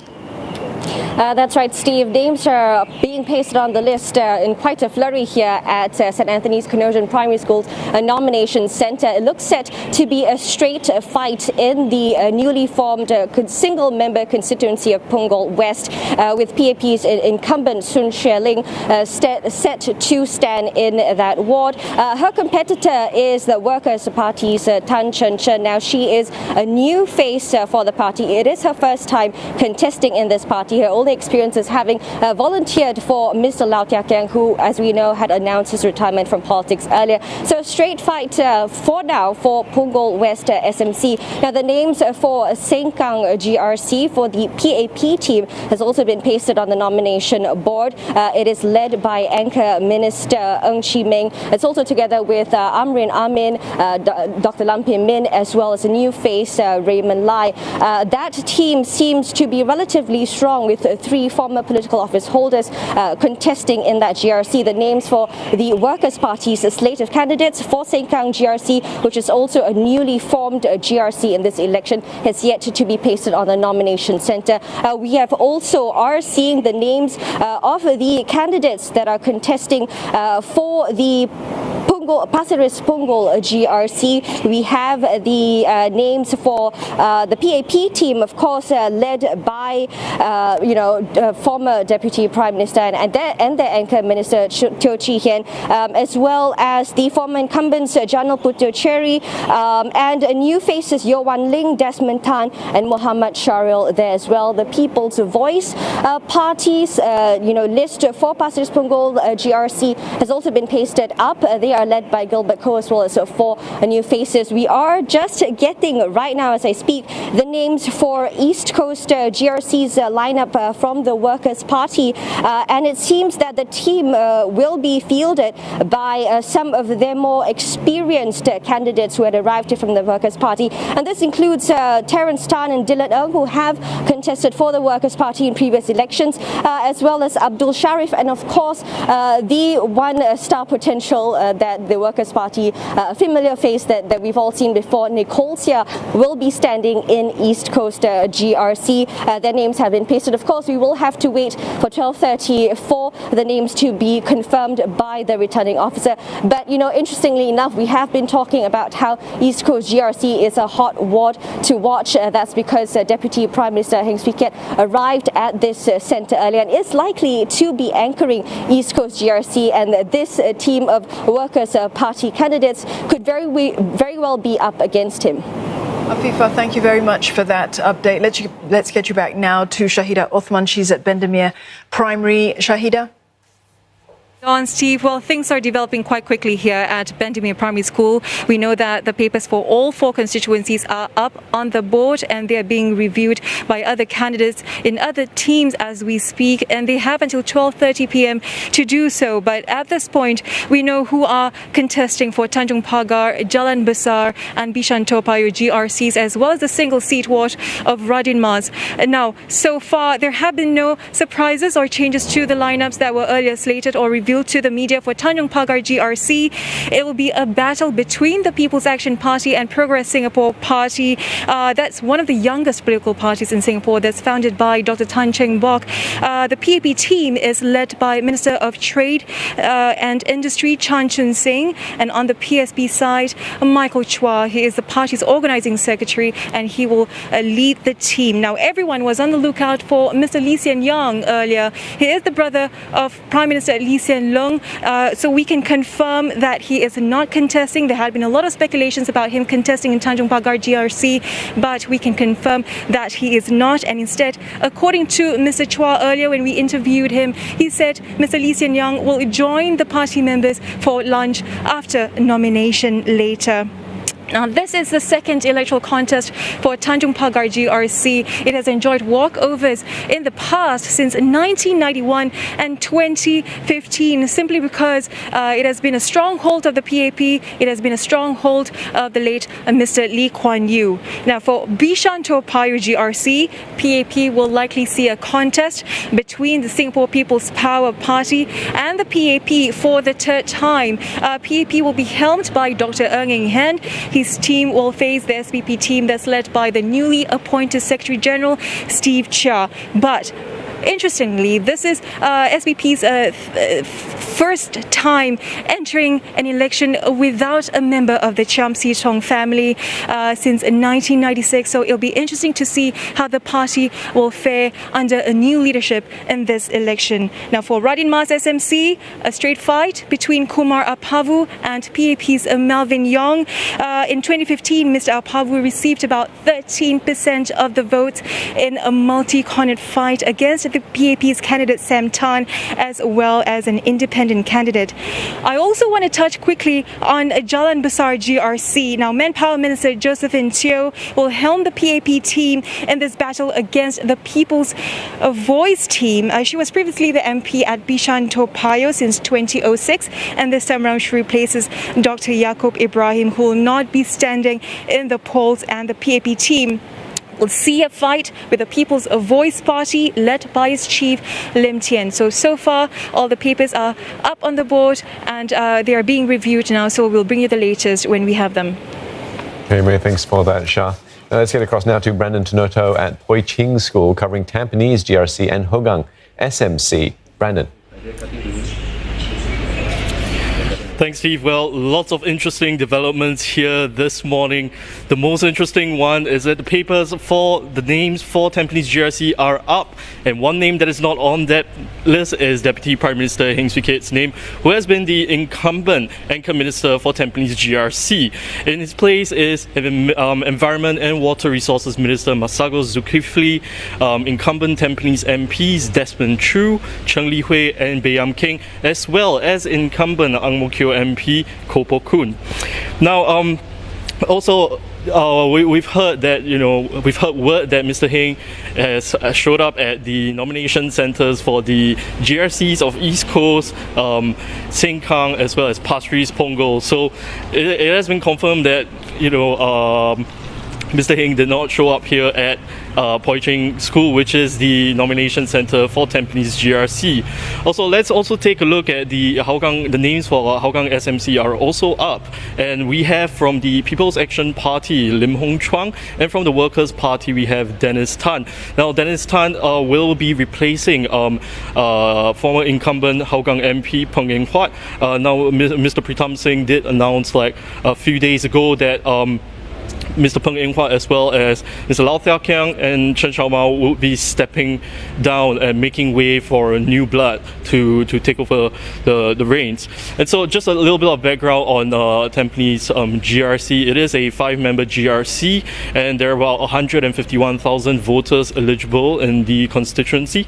And electoral boundaries for the Tampines GRC have been remained intact since GE 2001, but under the latest EBRC report, it has been redrawn to include certain areas from the neighbouring Pasir Ris Punggol GRC. Now, in the GE 2015 Tampines, the PAP team retained Tampines GRC with a majority 72.06 vote against the National Solidarity Party. And the National Solidarity Party was here at the Poi Ching School as well. The papers are up as well. We have the team being helmed by the NSP's president Reno Fong, as well as his 4 other members as well. So we will bring you the latest when we have them. Back to you. Many thanks for that, Brandon Tenoto there. Let's cross live now to Saiful Bari Ismail. He's at the nomination centre at Jurong Pioneer Junior College. Saiful. Well, Steve, it's 12:20 p.m. Here at Jurong Pioneer Junior College. Is the time when candidates from various political parties can actually inspect and object any mistakes that they find in the nomination papers filed by the opponents. So we have about 10 more minutes for them to raise any objections. We understand that so far the process has been smooth. We have not been hearing of any objections raised by any of the political candidates, and we do understand that from the names that has been pinned on the notice board on the second floor of this school building, several names have are on the board for the People's Action Party in the Choa Chu Kang GRC. We are seeing names like Mr. Gan Kim Yong, who is the Health Minister, and also Ms. Loh Yen Ling, who is the Permanent Secretary for Social and Family Development Ministry, and two newcomers for the PAP. That's Zulkarnain Abdul Rahim and Don Wee. Now, Mr. Zulkarnain and Mr. Wee is set to replace former Choa Chu Kang GRC members Zaki Muhammad and also backbencher Yi Chia Shing. Now, Mr. Gan and Ms. Loh also contested in the constituency in GE 2015 in the last election. The PAP beat the opposition People's Power Party by securing 76.89% of the votes. This was an increase of 15.69% from GE 2011. Now, moving on to Hong Kong North SMC, we do understand that the incumbent grassroots advisor, Dr. Amy Kaur, is set to be nominated as the candidate for the People's Action Party. Dr. Kaur is 62 years old and currently she is the Senior Minister of State for Health and the Environment and Water Ministry. Dr. Kaur entered politics in 2001 and has been in her Hong Kong North ward for 19 years. Now, speaking to the media before she entered the nomination centre, Dr. Kaur said that it's a privilege to actually get nominated by the party to continue to serve her residents in Hong Kong North.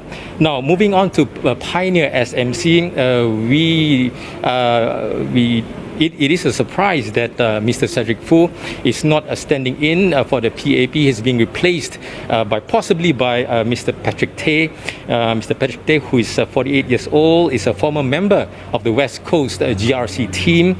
He's also the Assistant Secretary General of the NTUC. He entered politics in 2011 and as a member of the Nee Soon GRC. Now, Mr. Tay is an advocate of PME workers, championing the concerns of professionals, managers and executives. Back to you.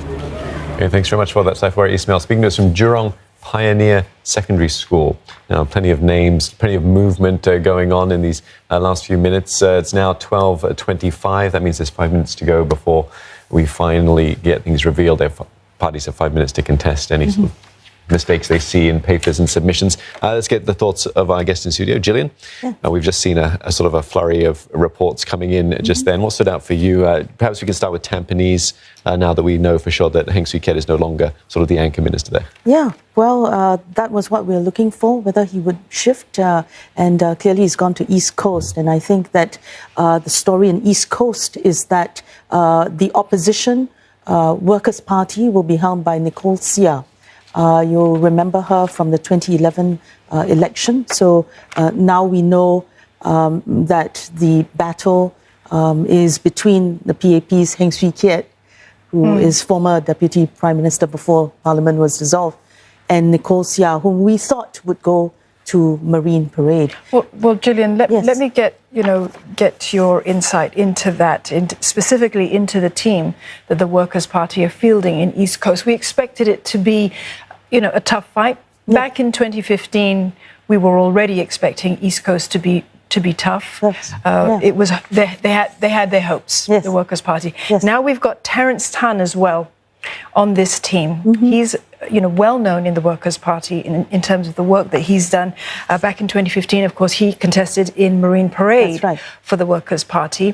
What are your thoughts on the lineup that they've got here? Because they really needed to bring, the big guns for East Coast. Do you think they have? They've got Terence Tan, Dylan Ng, who of course did contest as well for Workers' Party in previous election, Abdul Sharif, and of course Nicole Seah. Well, I bet that's why there was this sort of, I think last-minute tactical kind of deliberations, because I guess both parties, or rather the Workers' Party, had to sense who would be sent out to East Coast.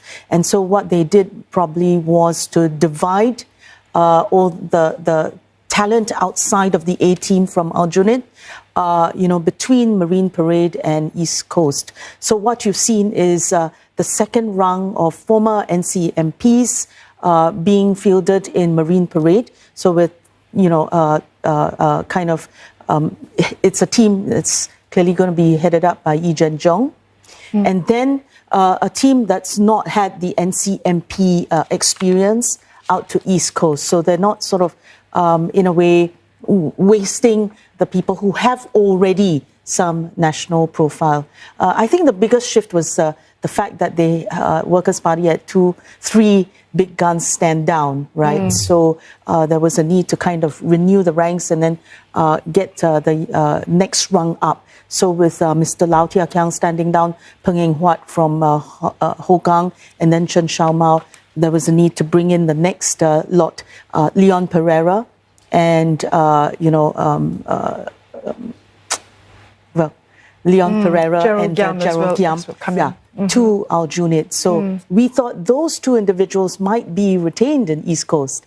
So once those shifted, then the question was, next priority, would it be Marine Parade or East Coast? And if you judge that East Coast is going to kind of have that star power, then you might want to shift and send out the younger team to, give them a bit of experience. We have to get your take on, I have to talk to you about this so-called Nicole Seah effect for the Workers' Party, because we do remember her back in 2011, GE2011. We do remember just how much popularity she had in those elections. Even so much so that ESM Goh Chok Tong made reference to her when she stood with NSP back then for Marine Parade. Now she's back here with the Workers' Party, though, with a different party. How much effect is she going to have, positive or otherwise? I think the Workers' Party is counting on that and counting on us remembering. But remember, she was in Marine Parade rather than East Coast. So I think it's been very many years, and she's not actually been on the scene. So I think you saw the former chairman of the People's Action Party, Lim Boon Heng, talk about the Aljunied team, and he said that voters also mind that people don't just drop in at the last minute. So he's counting on that effect for his PAP team in Aljunied. Then the question is, does it matter for the East Coast residents? Well, we shall see. To the WP we'll certainly team. See whether it pays dividends in this election or not. Yeah, well, the clock is now 12:30 p.m., which means that the nominations are closed and the time for objections has passed. Certainly has. The Group Assistant Returning Officers will be announcing the official candidates for this general election, and the candidates themselves will then have some time to speak. And we'll be bringing you all the key highlights right here on CNA.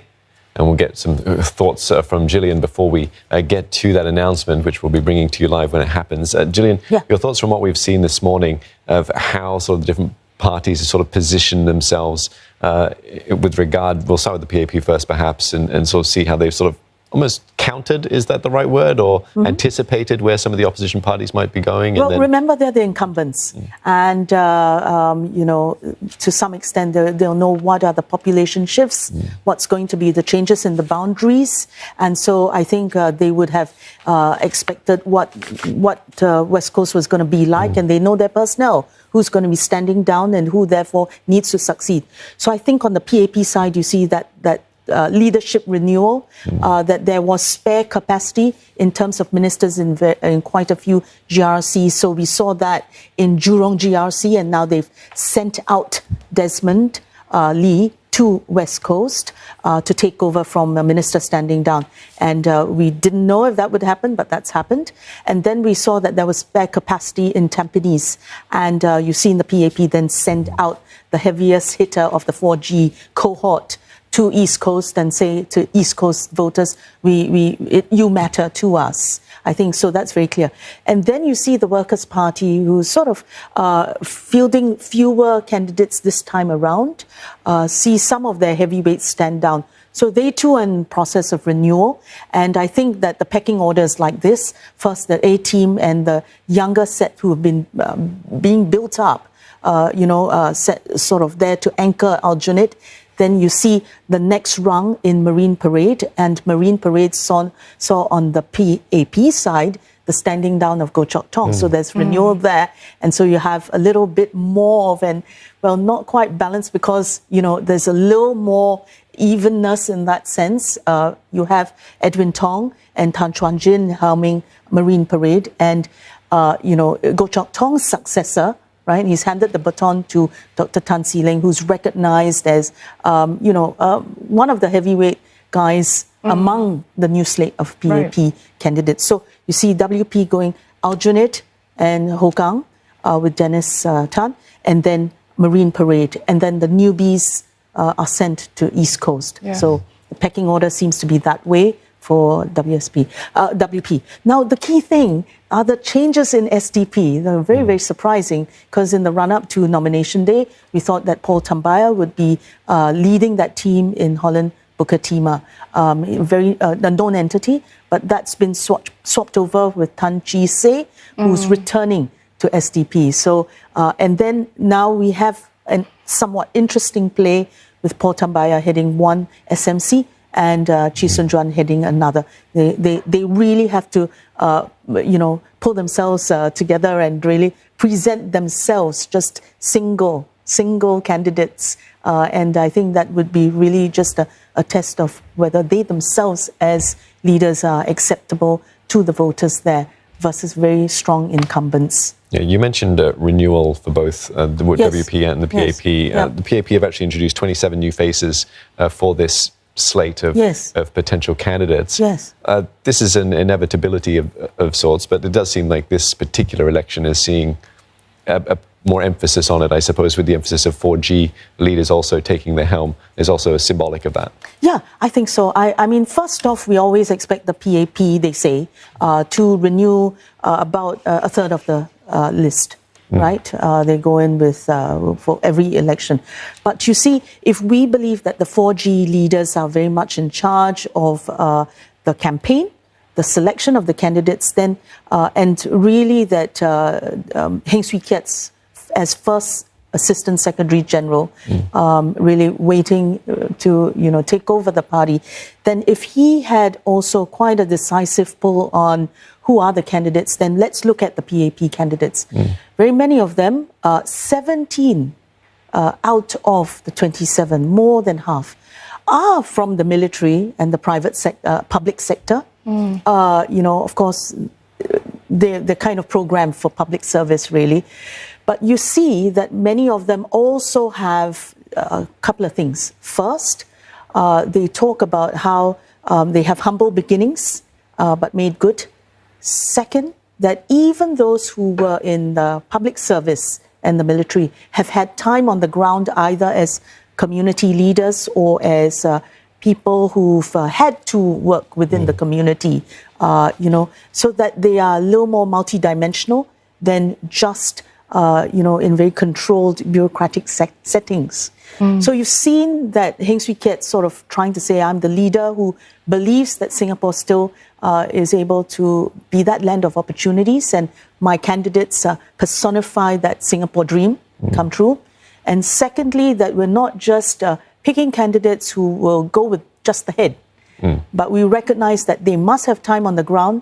We're going to assess them for whether the ground warms up to them, presumably the constituents that they have to work with, either in civil society or community groups or grassroots, or in the case of that First Lady Brigadier General, who's in Marymount, that she's now heading up a unit that helps people who are displaced in the workplace be skilled again in order to find new jobs. So that's a very not a sort of easy thing to do, really. And so I think the character of the new candidates sort of somewhat reflect what Heng Swee Keat's been trying to do since he came on the scene, in 2011. Yeah, certainly. I mean, over the years, some pundits have cast this jaundiced eye at times at PAP's selection process. That came into question briefly this year, and it did cause one of the potential candidates, Ivan Lim, to withdraw his candidacy. Fortunes can sort of spin on a dime here. Yeah. I think the PAP leaders have also recognized that it happens. We can think back to 2011 when that happened as well, or some time further back.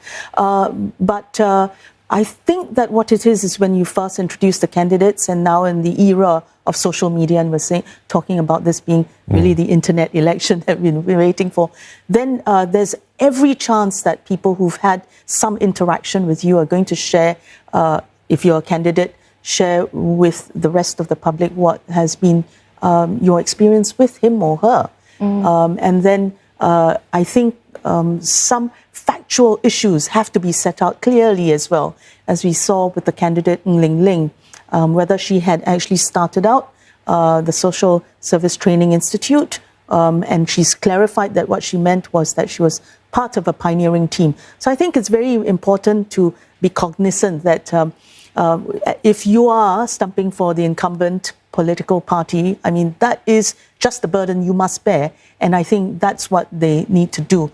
Of course, since then, the Progress Singapore party sort of brought up the question of the PAP screening process. But let's recognize that Singaporeans and voters are not as sort of stringent with the candidates from the opposition parties. We don't see that, coming up as much. So there is sort of, to that point, it's not double standards, but it's just that the PAP puts itself up at a certain, on a certain level, and therefore it invites that scrutiny. It doesn't mind it. But to that point then, Gillian, how effective is that strategy then? How does it land with voters to say, we are selecting from a broad swathe of Singapore society, from people with quote-unquote humble backgrounds? How does that go over with the electorate? I think that's what the PAP's got to put out as sort of its message, not for us to help them. And I think the opposition as well will also want to say that, on the other hand, its candidates are also professionals, they're credible, they've always had a certain kind of background, a certain kind of journey, but we're now trying to match the PAP in terms of technocratic nous about how to deal with town council issues, about dealing with public policy questions. And you'll see the WP's manifesto, and you see, as always, they're very detailed, and they're offering alternative policy suggestions to complement what actually it views as the government policies. Does that become a challenge then for Workers' Party also to overcome? I mean, we know they still have that sort of ongoing cloud over them, over Hougang and Aljunied Town Council. I think to get past that for their voters? Yeah. It's been an ongoing saga since 2012. I think nobody's sort of forgotten it. And unfortunately, the ruling, the High Court ruling, that came through in November 2019, brought on by an independent panel appointed by the Town Council to ask the question, have monies been well managed? Unfortunately, that ruling came against, the former Secretary General of Workers' Party, Lau Tia Kiang, and the Chairman, Ms. Sylvia Lim. So I think that's not going to go away. I think that has to be explained. But the Workers' Party has been proactive to say, well, we're now fielding far more people who are professional, and they have the capacity to run a town council well. I think that's quite important, that you always come back to be able to say what your solution is, what you're going to do to kind of manage certain deficits. You mentioned Dr. Tan See Leng earlier on. Yes. On the subject of these new faces, the slate that we've seen. That one stood out for me in a way because, he represents a type of individual, a CEO, formerly with, of course, IHH Healthcare, who the PAP's been trying to attract these kind of potential candidates into the party. We do know that he had been walking the ground with ESM Goh Chok Tong for some time now. Yes. So there was speculation that he might be brought in. What are your thoughts on PAP's ability to be able to draw candidates like him going forward? Well, I think there are quite a few of them as well. I think of Edward Chia, who's, I would say, a star catch for the PAP, running, a sort of SME that, Gillian, we're going to have to stop you there. We're just getting word that the Group Assistant Returning Officer is going to be appearing very shortly to begin announcing the confirmed contests. So let's listen in and see if we can get that for you. Just hearing they're not quite ready for us yet. So Returning that's officer, not where were quite we? there yet. he hasn't quite returned to So us. We I were think talking that- about Edward Chia from Timber. Yeah. I think there are a few more entrepreneurs and social entrepreneurs on the PAP slate of candidates. And I think that's quite interesting to take a look at. Having said that, you see that Ms. Mariam from Boston Consulting and Ms. Chia, they're both people who have been part of the government's blue ribbon committees looking at how to renew and refresh Singapore's economic strategy. So they've actually been exposed to kind of the policy deliberations on Singapore's future. So they're not actually from the cold in. So there's that, I think, that aspect that we should bear in mind. I think that Dr. Tan See Leng certainly is a heavy hitter among the new candidates, and I think that's what Mr. Goh Chok Tong really wanted, and I think that's sort of appropriate. We would not have expected anything less. A quick reaction for you while we're waiting for the returning officer to begin announcing those names. Did it surprise you in this election that in the lead-up nomination for nomination day that essentially we thought about there might be an alliance, some type of grand alliance among the opposition parties. We didn't see that traditional powwow, that big meeting where they would trade horses and so on to try and get on the same page. But still, they seem to kind of work out some kind of plan. Yeah, that's an excellent question. Actually, 2 or 3 weeks ago, that's what we were all asking ourselves. But let's say a couple of things. First, that as analysts, we kind of look at whether there are free and fair, contestable elections in Singapore. We can always declare there is definitely the contestation. That's the first point. The second point, we've seen the opposition work together more tightly in the past. But there were fewer of them, and now there are more. And the idea is to no longer try to come together and just allow the PAP to become government on nomination day. So I think we were nonetheless expecting that there would be some kind of collaboration and a big conference. That's usually what happens. It's a conference but held behind closed doors, and then it's a discussion to avoid three-cornered fights. And so your observation is quite right, Don. I think in the lead-up, we were given to understand that there were lots of bilateral discussions, but not that party conference. Previously, we'd seen Tan Ji say he was interested in that kind of unity. 2020. And Announcement of results on nomination day. Electoral division of McPherson. Tin Pei Ling of the People's Action Party and Goh Meng Seng of the People's Power Party are the candidates who have been nominated for the electoral division of McPherson. Under Section 34 of the Parliamentary Elections Act, the election must be adjourned for a poll to be taken. The returning officer has directed that the poll be conducted in Singapore on the 10th of July 2020.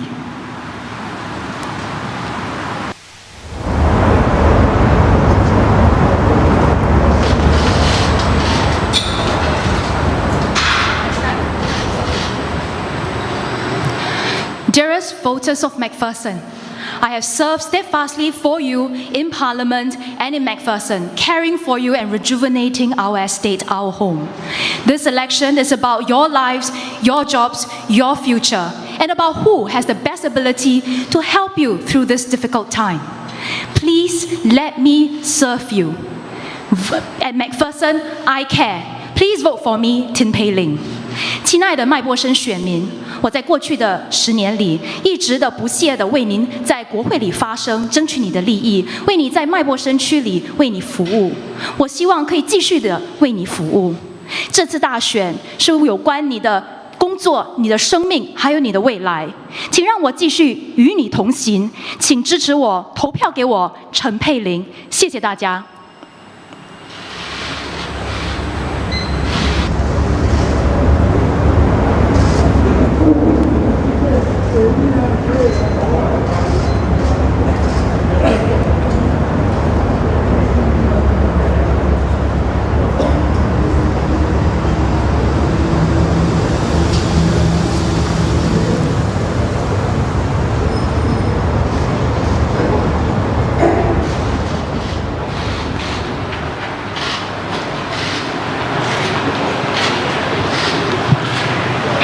亲爱的麦波森选民，我是吴明胜。这一次此次到来竞选，我看到很多贫穷、老屋，还有很多问题在你的区域。这不单是麦波森的问题，麦波森是最老的一个地区，所以我希望你能把我选进国会，把这个国家的议题跑下来。我们所面对的不只是房屋问题，还有退休金的问题、公积金的问题，这都是跟全国有关联的。MacPherson voters, you can get all you want from PAP and the PA, but you must remember who can represent you, your interests in CPF, HDB, and healthcare policies in the debates. Thank you.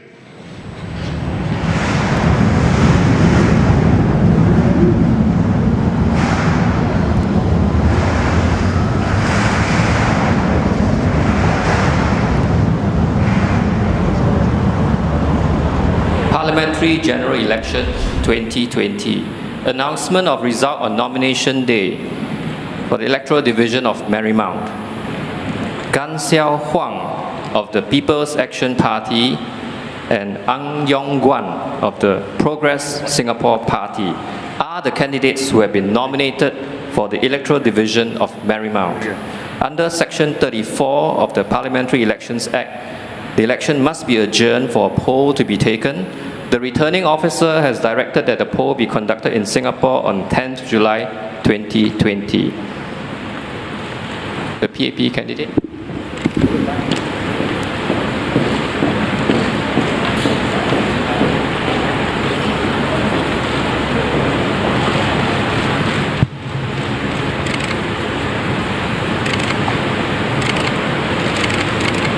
Dear residents of Marymount SMC, I'm Gan Xiao Huang.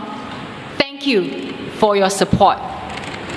Marymount may be a new SMC, but many of you have lived here for a long time. PAP MPs have been serving you and walking with you the journey right from the start. We have built one of the best and most beautiful towns in Singapore. We have forged strong community bonds through the years. Vote for PAP so that we can continue to serve you. Vote for PAP so that together we can build a better future. 亲爱的玛丽盟居民，我是严小芳，让我们齐心协力，共创更美好的将来。请投人民行动党一票。Undilah PAP, Undilah PAP. Thank you.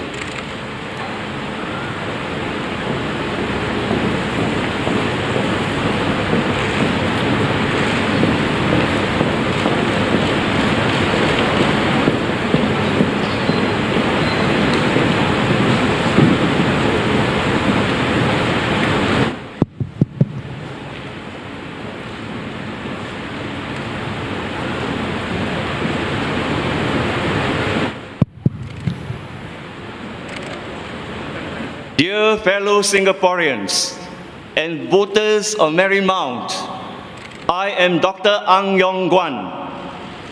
Please vote for us. Get us into Parliament. We want to deny PAP the two-third majority. Send 32 of us, PSP plus alternative parties, to get into Parliament. For country, for people. You deserve better. 亲爱的玛丽盟居民，支持我们前进党，请投前进党一票，为国为民，把我们带进国会。谢谢各位，谢谢各位。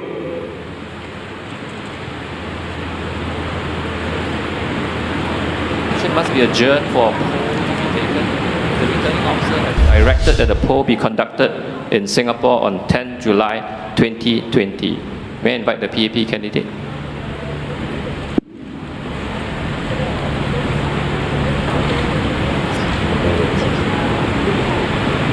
Bishan and Toa Payoh rallied together and worked with community leaders. Through it all, we have continued to improve our town and the lives of our residents. Over the last 5 years, we have made many improvements to Bishan and Toa Payoh. The next few months will be difficult as the COVID-19 outbreak has affected our economy badly. Together, we must help residents through this difficult period, especially those with financial difficulties. As we have done before, we will get through this crisis together. My colleagues and I humbly ask for your vote so that through ups and downs, we will continue to improve Bishan and Toa Payoh and your lives year after year. Vote PAP. 亲爱的碧山大拜窑居民，我很荣幸在这20年来获选成为你们的国会议员，非常感谢你的一直以来的支持和鼓励。接下来的几个月将会有艰难，我和我的同僚恳求您的一票，让我们再来继续为您和您的家人服务，持续改善碧山大拜窑的设施以及您的生活。谢谢大家。Para penduduk Bishan Toa Payoh GRC yang disayangi dan dihormati, undilah PAP untuk membina masa depan yang lebih baik lagi untuk anda. Terima kasih. Dear residents of Bishan Toa Payoh, please vote for PAP. Makal saya kachika vakali yunggal. 亲爱的碧山大拜窑居民们，我们要保护人民，共建未来，请投人民行动党一票。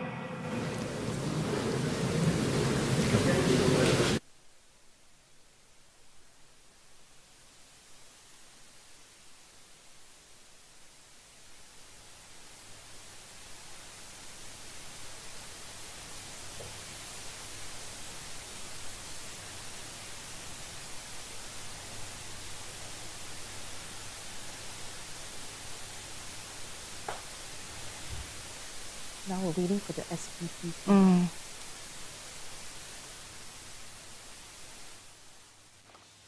With no Chiam inside.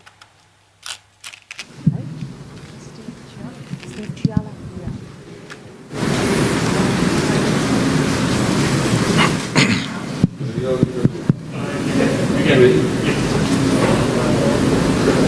Salam sejahtera kepada penduduk-penduduk Bishan Toa Payoh. Kami daripada SPP ingin berterima kasih kerana mencalonkan kami untuk bertanding di pilihan raya ini. Jikalau kami diberi peluang untuk mewakili anda di Parlimen, kami akan bekerja keras dan mengutarakan alternatif-alternatif polisi yang membangunkan negara.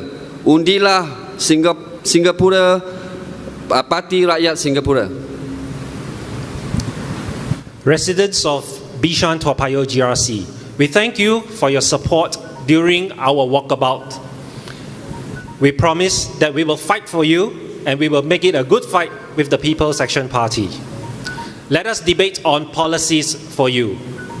Our Secretary General, Mr. Steve Chia, has asked the most number of questions when he was an NCMP. Rest assured, we will be adding on to that list of questions which we will be demanding answers for. Vote the SPP. Walk with us for a better tomorrow. Dear residents of Bishan Toa Payoh GRC, thank you for giving us your consideration. The SPP, together, we want to make a more balanced parliament.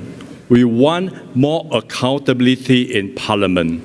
And together with all the other political parties, we want to deny PAP a 2/3 majority in Parliament so that the Constitution cannot be amended as and when it suits the benefits of the PAP party. Help us together. Let us bring about a better tomorrow for you, your family, and your loved ones. Thank you very much. 璧山大巴窑的选民，请投新加坡人民党一票。谢谢。谢谢你们。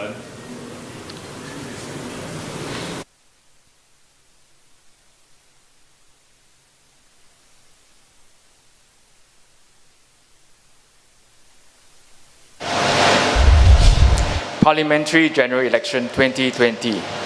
Announcement of result on nomination day. Electoral Division of Bukit Batok. Murali Pillay of the People's Action Party and Chi Shun Juan of the Singapore Democratic Party are the candidates who have been nominated for the Electoral Division of Bukit Batok. Under Section 34 of the Parliamentary Elections Act, the election must be adjourned for a poll to be taken. The returning officer has directed that the poll be conducted in Singapore on 10 July 2020. "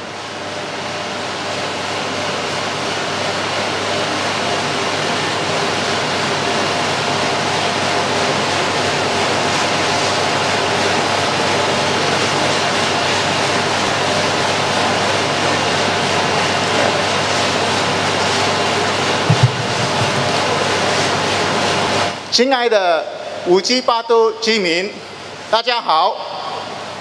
Para penduduk-penduduk Bukit Batok, salam sejahtera. Bukit Batok Makale, Anivarkum Wanakam. Dear Bukit Batok residents, this election is about choosing the right person to lead us out of this terrible storm. I have served in Bukit Batok for 20 years, 4 of which as your MP.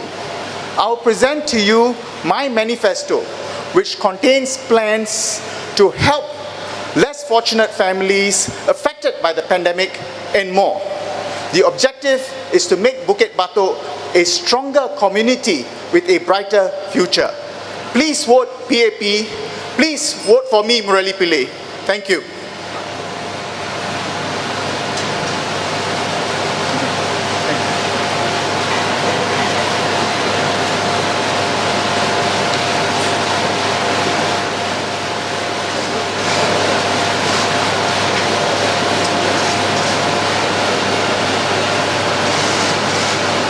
Let me know whenever I'm supposed to start. 应该是 started 啊。各位Bukit Batok的选民，我是徐顺全。这个竞选大选很重要，我希望会得到你们的支持，会得到你们的票。因为这个大选的时候，我是觉得我们有一些很多民生的问题，不要再让行动党来跟我们讲一些很甜蜜的话。但是事情也做不到。Dear Bukit Batok voters, my name is Chi Sun Juan. I'm from the Singapore Democratic Party. I'll be your candidate in this election. We're looking forward to your support, your vote. And this election is about choosing the candidate to represent you in Parliament, choosing somebody on a full-time basis that can take you and help you come to be your MP on a full-time basis, and I'll show you in the coming days how my opponent in Bukit Batok has not lived up to his promises, and this is going to be a major issue in Bukit Batok. Thank you so much. I hope to see you on the ground and get your vote in this election. Thank you, everybody.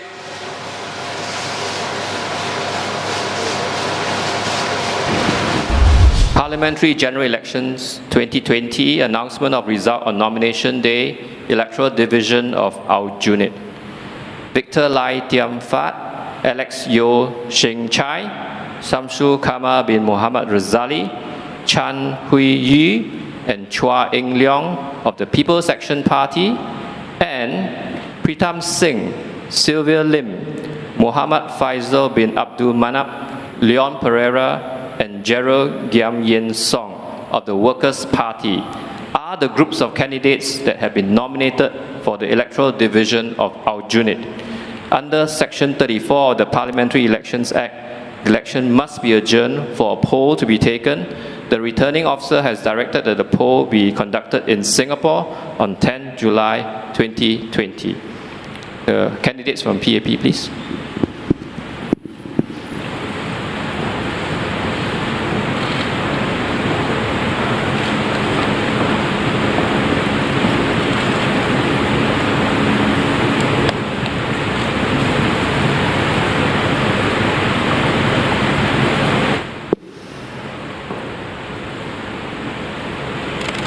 Dear voters, dear residents of Aljunied, we have been serving you from the heart continuously because we want you to bring us home. My name is Victor Lai, 我的名字是赖天发。 My name is Shamsul Kamar bin Muhammad Razali. I'm Chan Hui Yu, Chen Hui Yi. I am Chua Ing Leong, Cai Rong Liang. And I'm Alexio Yang Sen Cai. Para penduduk Aljunied, semenjak pilihan raya yang lalu, kami bersama dan terus berkhidmat untuk anda. Masanya sudah tiba. Kami mohonkan mandat anda, undilah PAP, bawalah kami pulang. 居民们，2019冠状病毒已经深深地影响着我们的生活。我们人民行动党阿育尼集选区团队们希望能与您在社区里呢有本地的援助计划，让您和家人更能够还继续的能够梦想成真，继续的努力。我们希望，我们向往着您跟您一起并肩作战，风雨同舟，服务你们。 Dear voters, we've been serving you from the heart. Give us this opportunity to serve you even better. Vanakkam, ungalaka sevai saya, engalaka oru Raipu Ali Yonga, Mika Nandri， 各位阿育尼集选区的选民们，下午好。我们5位候选人已经在阿育尼集选区服务了一段时间，一直以来以用心用力2大准则为居民们服务。我们希望阿育尼集选区的选民们能够让我们有一个机会再次代表你们，谢谢。 We are your PAP candidates for Aljunied GRC. We are still in the middle of a crisis. Our lives, our jobs, our future. For you are at the center of what we do. It's been 9 years, Aljunied. It's time. Bring us home.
Assalamualaikum. Pengundi GRC Aljunied yang dihormati. Selama 9 tahun, pasukan Parti Pekerja telah berkhidmat sebagai anggota parlimen anda. Kami mengucapkan ribuan terima kasih di atas penghormatan yang diberi. Kami meminta agar diberi peluang untuk terus berkhidmat kepada anda buat 5 tahun mendatang. Kami akan usaha untuk berkhidmat secara yang terbaik untuk memenuhi pengharapan anda. Jika ada sebarang kekurangan, kami meminta pemaafan dan kepahaman anda dan berjanji untuk melakukan yang lebih terbaik. Kami akan terus bersuara dengan mantap di parlimen untuk anda dan masa depan anda. Ini adalah pilihan raya yang penting. Undi anda adalah amat berharga.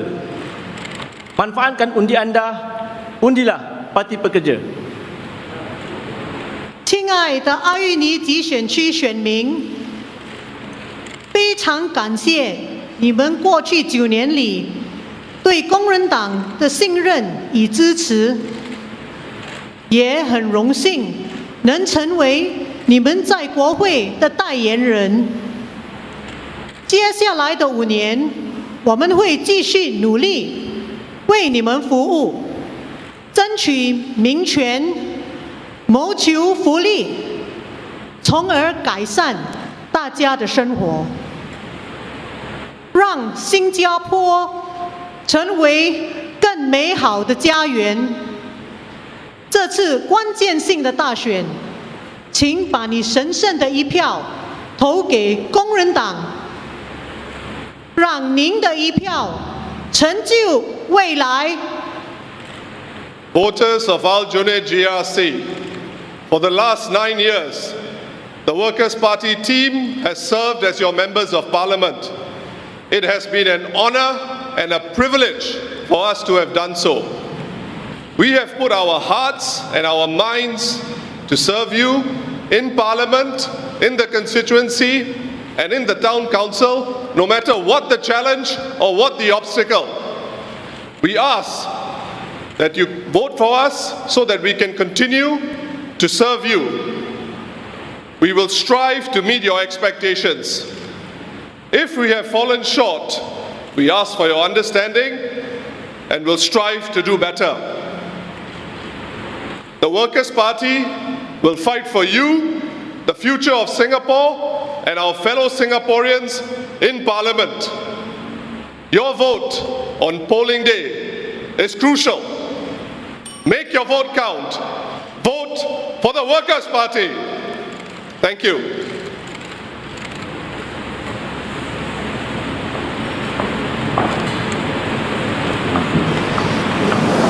Parliamentary General Election 2020. Announcement of result on nomination day. Electoral Division of East Coast. Heng Swee Kiat, Muhammad Maliki bin Osman, Cheryl Chan Wei Lin, Tan Kiat Hao, and Tan Su Neo Jessica of the People's Action Party, and Abdul Sharif bin Abu Qasim, Fu Sik Kwan, Terence Tan Lee Chen, Dylan Ng Fu Eng, and Xia Xueling Nicole Rebecca of the Workers' Party are the groups of candidates that have been nominated for the Electoral Division of East Coast. Under Section 34 of the Parliamentary Elections Act, the election must be adjourned for a poll to be taken. The returning officer has directed that the poll be conducted in Singapore on 10th July 2020. Let me now invite the People's Action Party to deliver their thank you speeches.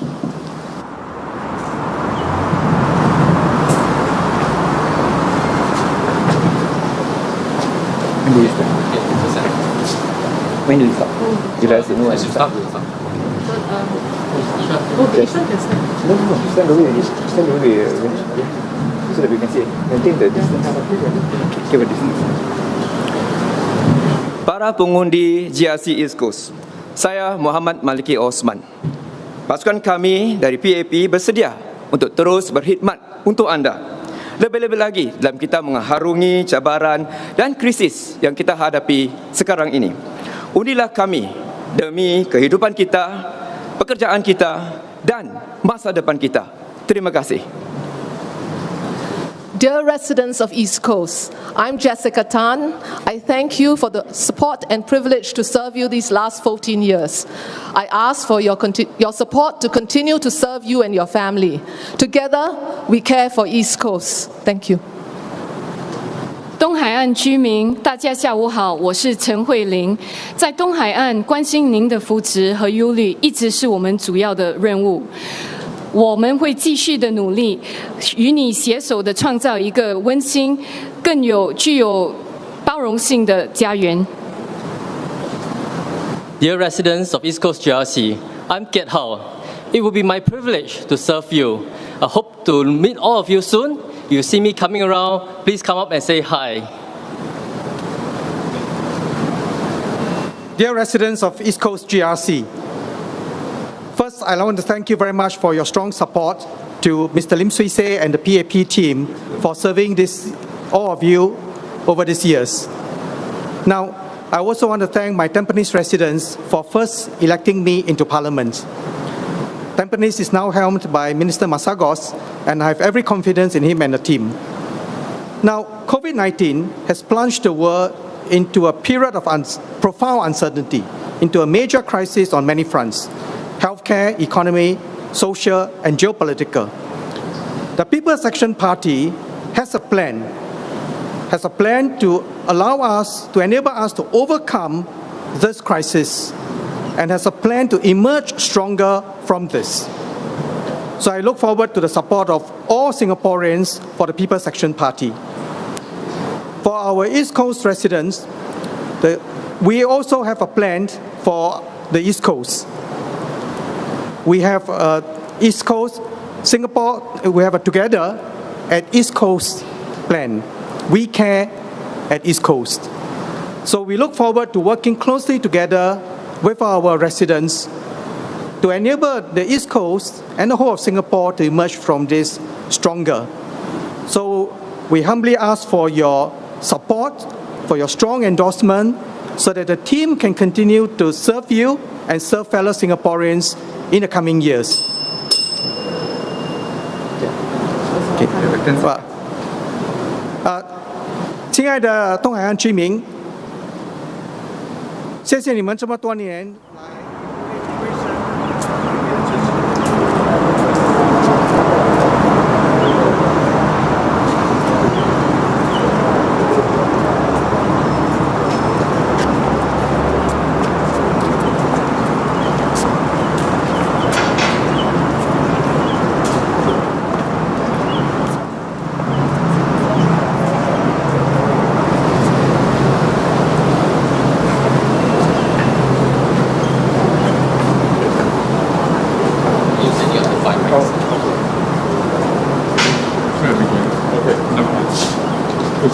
Okay.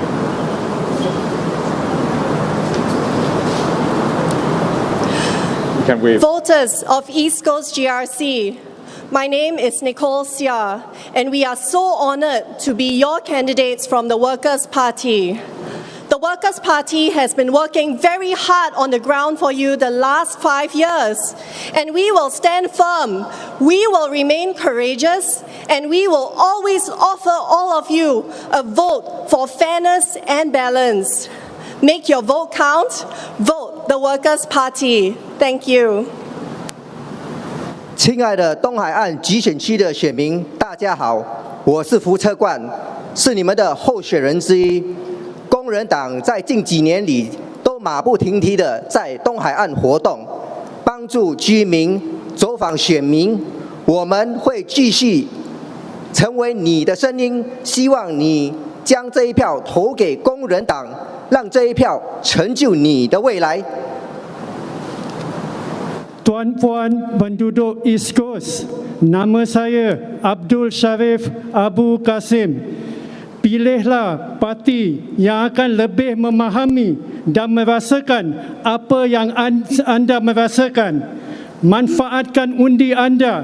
Undilah parti pekerja. 亲爱的东海岸居选区选民，我是黄富荣。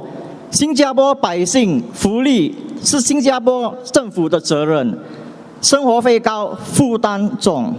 我们听到你的名声，我们会尽一切努力出战东海岸。为了我们的下一代，为了我们的儿女，请把票投给工人党，让您的一票成就未来。 My name is Terence Tan. My teammates and I are privileged to meet Mr. Heng Swee Keat and his team. Whoever is the victor, I always pray that members of Parliament will work tirelessly for their residents. Thank you. Parliamentary General Election 2020, announcement of result on nomination day, Electoral Division of Ang Mo Kio, Lee Hsien Loong, Gan Thiam Poh, Daryl David, Ng Ling Ling, and Nadia Ahmad Shamdin of the People's Action Party, and Kenneth Andrew Jeratnam, Zhu Lai Cheng, Yo Yao Hui Charles, So Guan Soon, and Noraini Binte Yunus of the Reform Party are the groups of candidates that have been nominated for the Electoral Division of Ang Mo Kio. Under Section 34 of the Parliamentary Elections Act, The election must be adjourned for a poll to be taken. The returning officer has directed that the poll be conducted in Singapore on 10 July 2020. I now invite the candidates from People's Action Party.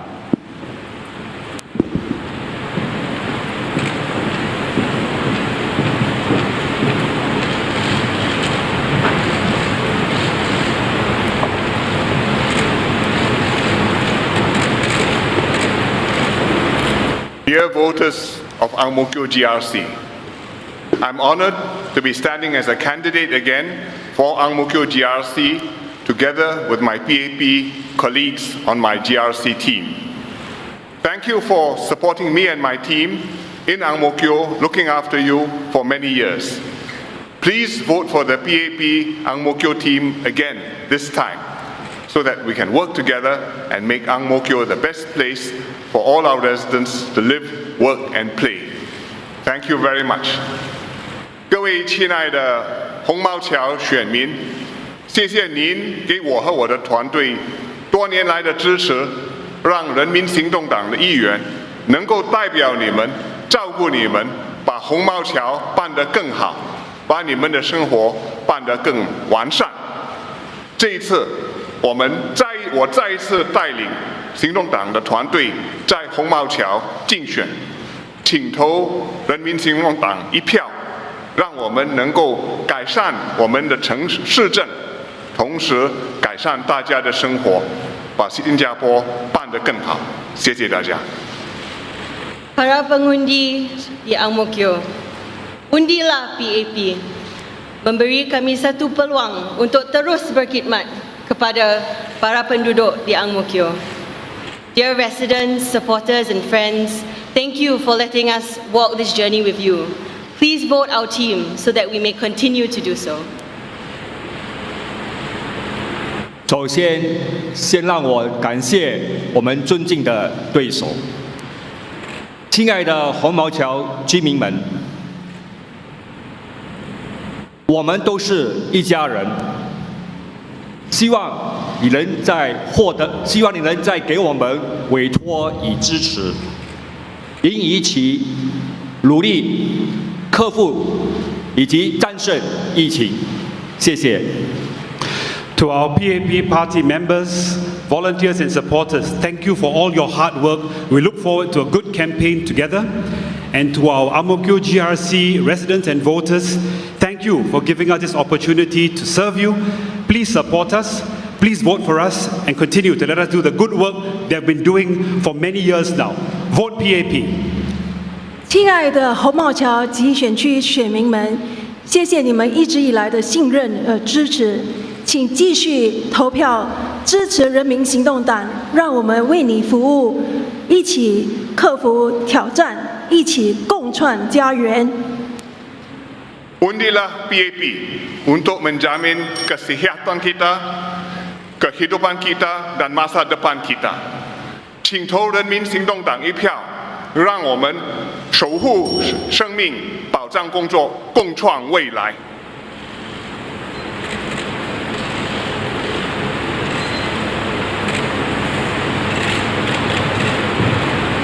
谢谢大家。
to dear voters and residents of Ang Mo Kio GRC. My team, my Reform Party, stand here in front of you. We are going to bring your voice and discontent to the Parliament. Therefore, we will need your help to vote for the Reform Party and put us in the Parliament so as we can ask for accountability and transparency. Residents of Ang Mo Kio GRC, the Reform Party has always stood for democratic accountability. It was founded by Mr. Jeyaratnam and who was returned, he was brought into Parliament by the voters of Cheng San GRC, of which Ang Mo Kio is part of today. The Reform Party will forever oppose the values that the People's Action Party stands for of social Darwinism and cruelty to one's fellow men and those who are below each other. The residents of Ang Mo Kio have a right, like every other Singaporean, to know how much is in the national reserves and to know what is Madam Ho Ching's salary. The residents of Ang Mo Kio have a right to an answer to the return of their CPF, to a restoration of their aging HDB flat, and to a right to the civil and fundamental liberties that have been abrogated in Singapore. The Reform Party will fight unceasingly and unwaveringly for each and every resident of Ang Mo Kio, which is the biggest electoral division in Singapore in terms of electors, to have in Singapore a society where each and every member of the society stands equal, and the spectre of elitism and educational elitism and other forms of elitism whatsoever are abolished forever. Terima kasih. Assalamualaikum. Saya Nuraini binti Yunus. Berbahagia mendamping anda semua dari Ang Mo Kio GRC. Saya akan membantu Parti Reform untuk masuk ke Parlimen dan saya perlukan undi anda untuk membantu kami semua representkan anda atau mewakili anda semua di Parlimen. Sila undi kami Reform Party. Terima kasih. Nampai Sun Reform Party. Ningen Ipri Irkenga. Saudara-saudara.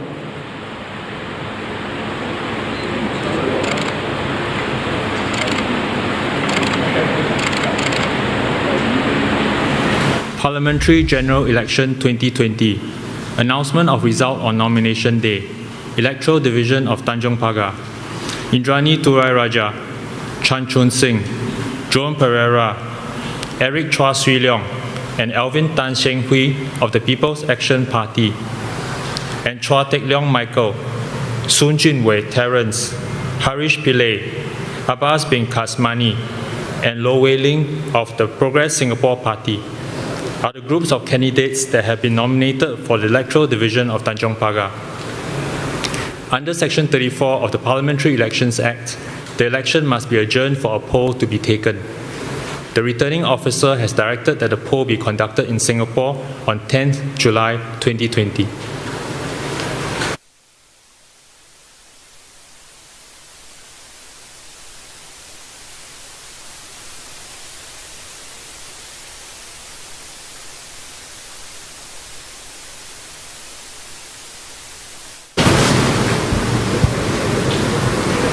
Dear residents and voters of Tanjong Pagar GRC, I'm Indrani Raja.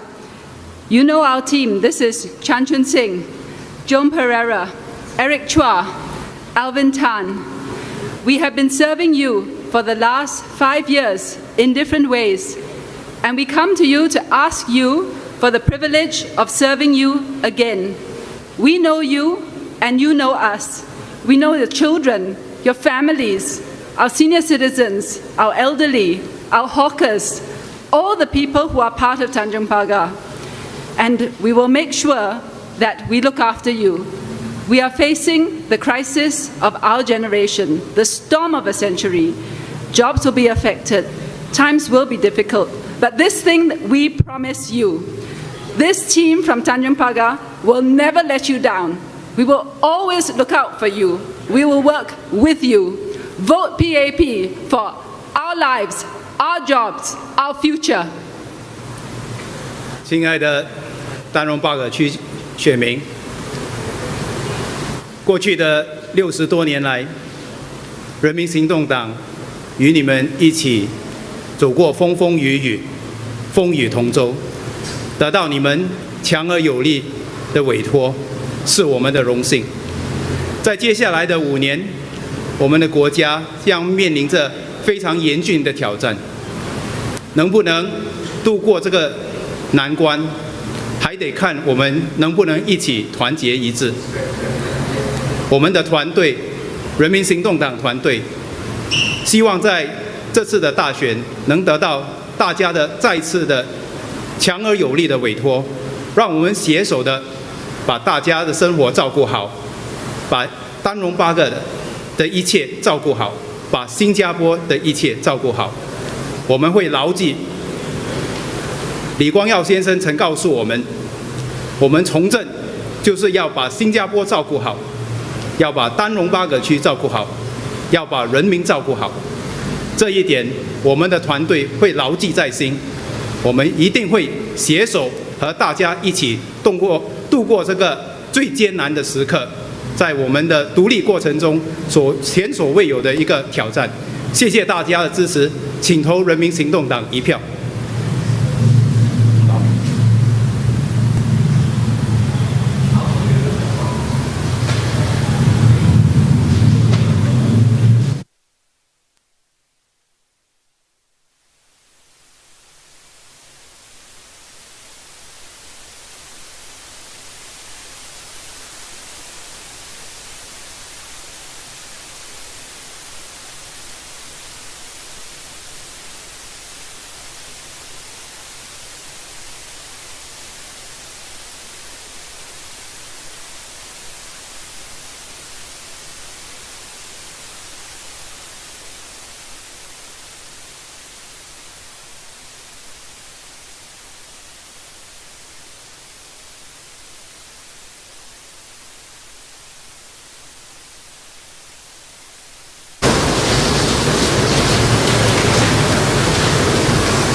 Dear residents of Tanjung Pagar GRC, I'm Michael Chua. My team, comprising of Abbas, Wendy, Terence, and Harish, are deeply honored today to be able to represent Progress Singapore Party to seek the vote from the residents of Tanjung Pagar GRC. Today, we are holding this general election in the midst of the COVID-19 pandemic crisis. This is something that's unprecedented in the history of the country. While this may not be the best time to hold the election, nonetheless, the decision has been made and we will have to go through with the exercise. Come polling day, the voters of Tanjung Pagar GRC and the voters elsewhere in Singapore will have to make a decision. This is the time for them to decide to give a grade to the government. A grade to assess whether they have done what they should have done in the management of this crisis. Whether they have made good use of the reserves that our forefathers have accumulated through the years to get us to the stage where we are today. While it is also a chance to grade the ruling party, do also vote for us because we believe that Progress Singapore Party has a better vision for the future. Because we believe in leading Singapore to a more compassionate society where we are no longer talking about minimum wages and we are looking for a concept called living wages and other policy proposals that we will share with you during the course of the campaign. So we believe that you deserve a better government and you deserve a better member of parliament. Thank you. Salam sejahtera. Tuan-tuan dan puan-puan yang dihormati sekalian, nama saya Abbas bin Kasmani. Undilah PSP kerana kami ingin mewakili anda dengan baik. Terima kasih. Hello， 大家好，我個名係慧玲，或者你都可以叫我 Wendy。我而家係一名知識產權律師，而家我會同我嘅團隊喺 Tanjong Pagar 呢度選舉。呢個選舉我哋有兩大方案。第一，我哋會針對政府屋99年地產步步退化嘅問題，提出我哋會翻新嘅提議，希望你哋會支持我哋。唔該。大家好，我是孙俊伟，目前是在新加坡航空当一名飞机师。我们很希望代表丹罗巴葛局选区所有的选民为你们服务。在接下来的几天，我们将与你们分享我们在丹罗巴葛的计划，还有我们希望在政策上可以看到所有的改进。我希望你可以抽出一点时间了解我们在此全部的候选人，希望你可以支持新加坡前进党一票，谢谢。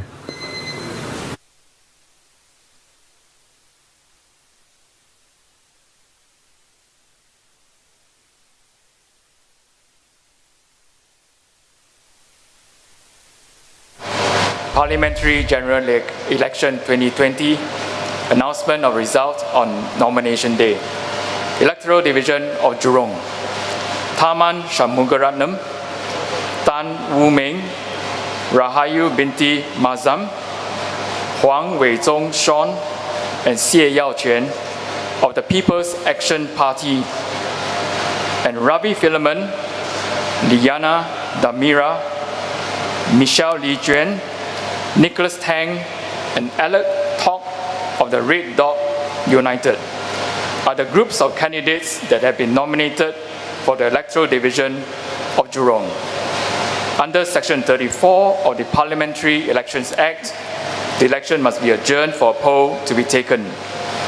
The returning officer has directed that the poll be conducted in Singapore on 10 July 2020.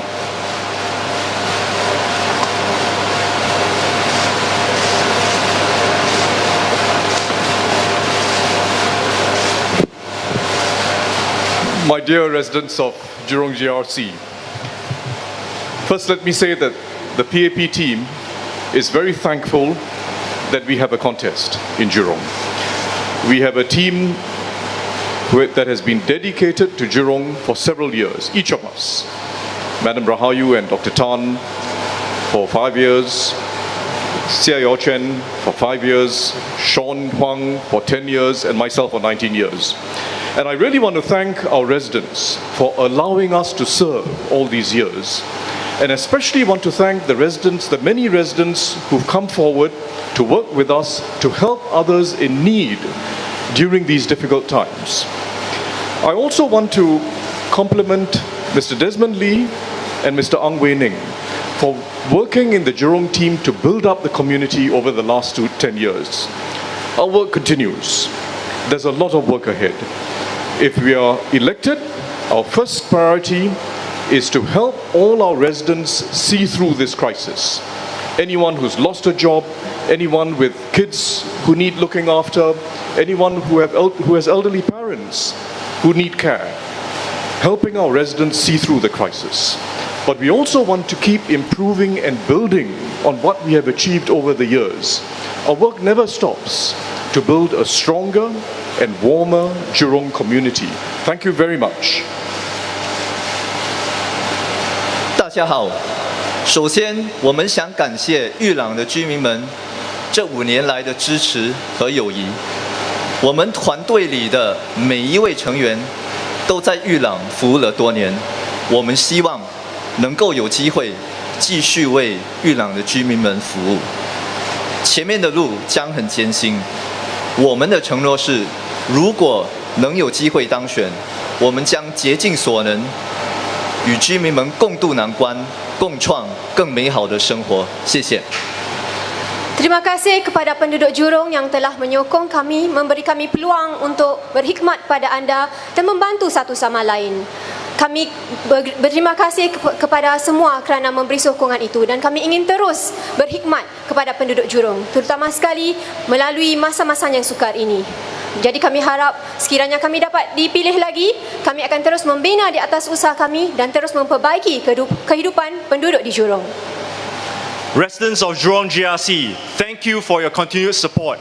We've been working together for many years and we cherish those relationships. We hope to get your continued support. We'll serve you with full heart and full effort. Thank you.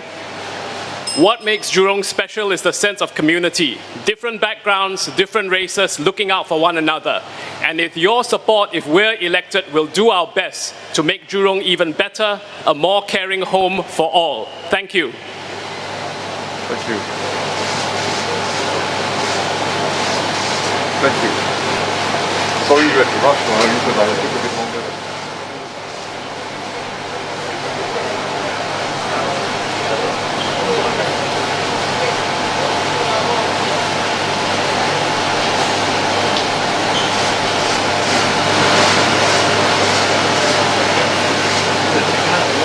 No, only I. So all can take it.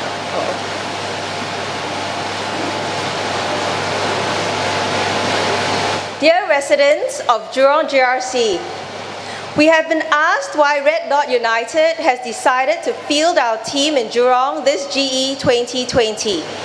We are indeed a new party, but our team members have been serving Singapore in the political and civil society for many years. 我们虽然是新加坡最新的反对党，可是我们的队员已经多年为我国的社会贡献了多数年的功夫。Even before Red Dot United was officially formed, we reached out to talk to our brother and sister parties in the opposition space. We know that very few wanted to contest Jurong GRC. It is well known that Senior Minister Taman is the most popular politician in Singapore, respected by everyone across the political spectrum. Jurong GRC also had the highest proportion of votes for PAP in the last general election. Red Dot United thought long and hard, but we feel the general elections is about more than one person or one party. The elections are about the people of Singapore having a choice to support the leaders that they want to represent them, and also for the people to point the leaders in the direction they want the country to take. For Red Dot United, this election is not about winning or losing. It is about standing up to be counted, and it is about the voices of the people of Jurong being counted as well. 大选不只是关于一个人或者一个党，大选是让全新加坡的居民有个机会投票给他们选择的议员，也是我们的公民义务。We cannot shy away from a battle just because it will be a tough one. We want to show our children and our people there is hope we can make a difference and be heard. Win or lose, Red Dot United is here to stay. Courage is not the absence of fear. It is going ahead to do the right thing, even in the face of daunting odds. 对红点同心党，大选的重要不是获胜的目标，我们要为孩子、为国家以身作则，见义勇为，绝不放弃。希望玉廊居民能够明白我们红点同心党的诚意，支持我们，投我们一票。谢谢。We have put up a good team to serve the needs of Jurong GRC. We hope the residents will give us their trust and remember, every vote points our leaders in the right direction. Please give us your encouragement and your vote. Thank you. Thank you.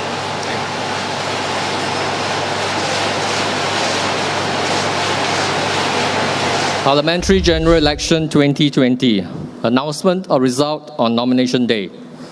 Electoral Division of Pasir Ris, Pongo, Muhammad Shahrial bin Muhammad Taha, Teo Chi Hien, Tan Kok Min Desmond, Yo Wan Ling, and Janil Arusha Putucherry of the People's Action Party, and Lim K. Chiao Jire, Prabhu, son of Ramachandran, Muhammad Nasir bin Ismail, Go Kiao Wa, and Vineshwari VR of the People's Voice, and Lim Pak Chuan Desmond, Abu bin Muhammad, Haminder Pal Singh, son of Guchuran Singh, Kushwali bin Atnawi, and Kelvin Ong Su Huat of the Singapore Democratic Alliance are the groups of candidates that have been nominated for the Electoral Division of Pasir Ris, Pongo. Under Section 34 of the Parliamentary Election Act, the election must be adjourned for a poll to be taken. The returning officer has directed that the poll be conducted in Singapore on 10th July 2020. Let me now invite the People's Action Party to deliver their speeches.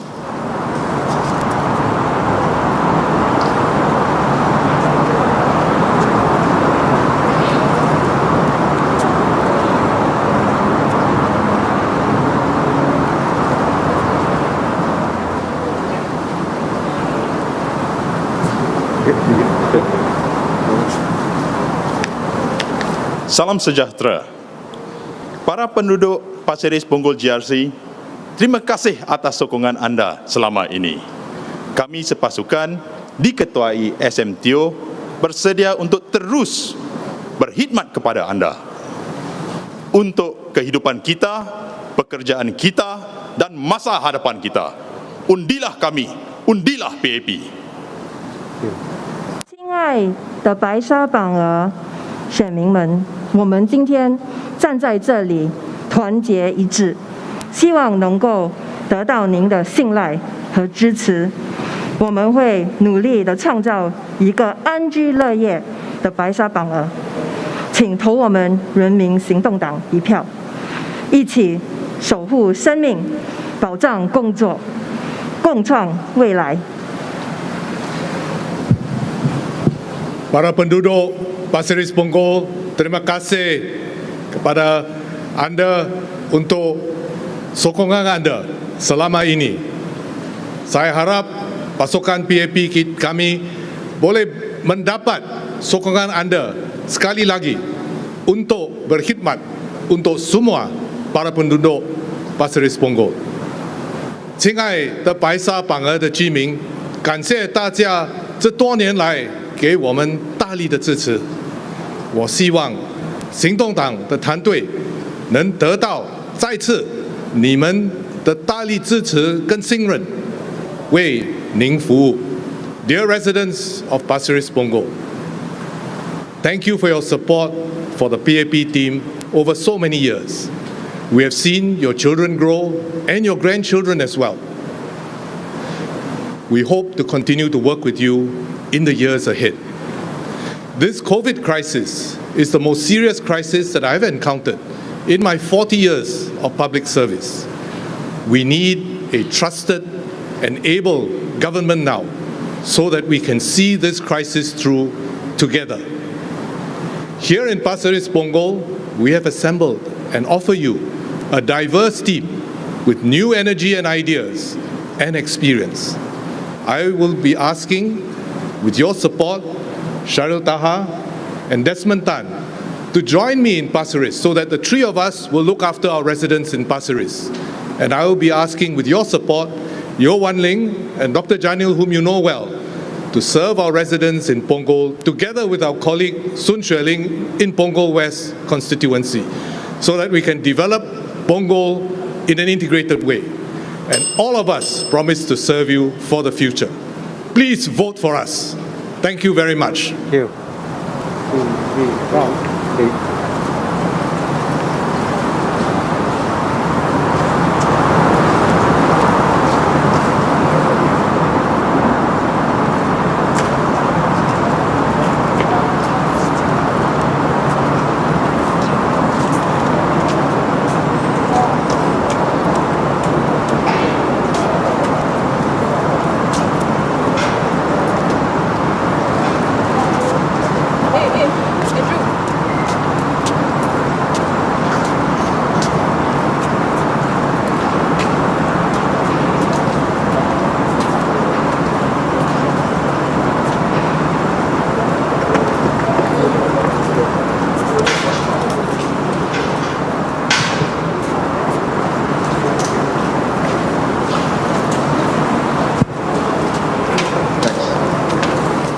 Can I take off my mask?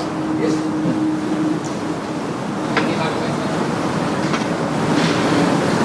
Dear residents of Pasir Ris Punggol GRC, my name is Lim K. Chiao Jere, and my friends call me Simon Lim. On behalf of my party, People's Voice, I'd like to say a heartfelt thank you to all the residents who have loved us, helped us, and support us in all that we do and believed in us. People's Voice is a new political party, but we are not a stupid, irresponsible, or troublemaker party. Many things under the PAP have gone wrong in recent times. There are too many to mention. The COVID-19 is one recent example, still very clear in our memory. When things go wrong in our country, and for our citizens to keep quiet, pretend, look the other way, never mind about this and that when human lives are at stake. That is not good citizenry. That is the mentality and attitude of sheep and slave. We are not sheep and slaves in Singapore. Please support us. The PAP started many years ago, also as an opposition party. The people at that time took a chance with them, and the rest is history. Please believe in People's Voice. Please support People's Voice. I thank you very much. Good afternoon. My name is Prabhu, and please vote for People's Voice. People's Voice is your choice. It's about putting people first, ordinary people, the decent, honest, hard-working people. The message is clear, folks. Putting people first. Let's make Singapore our home again. Let's regain our dignity, our country, and our future. Thank you. Okay, that's all. Ya, go. Salam sejahtera pada para pengundi Pasir Ris Punggol. Nama saya Muhammad Nasir bin Ismail. Kami di dalam People's Voice telah menjalankan kerja-kerja groundworks di Pasir Ris Punggol selama lebih kurang setahun lebih, dan kami tahu masalah para pengundi kita. Jadi saya harap para pengundi dapat mengundi kami supaya kami dapat menjalankan kerja. Terima kasih.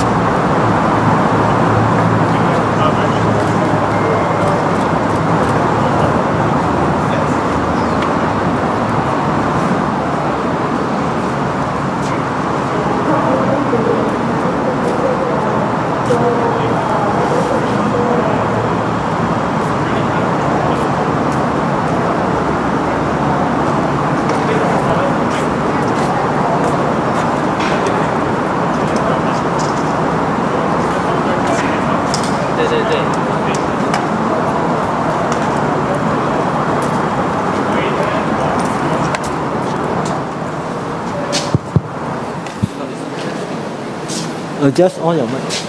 Adjust your mic. Adjust your mic. Yeah. On. Huh? Is it on? Oh no no. Adjust your mic.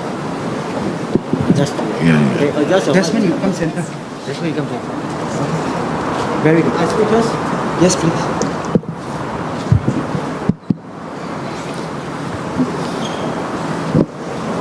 Okay. Can I start in? Okay. 亲爱的白沙榜鹅集选区选民，你们好！过去13年，我们每次大选过后都没有离开你们，而且更不离不弃的，更加努力的为你们服务。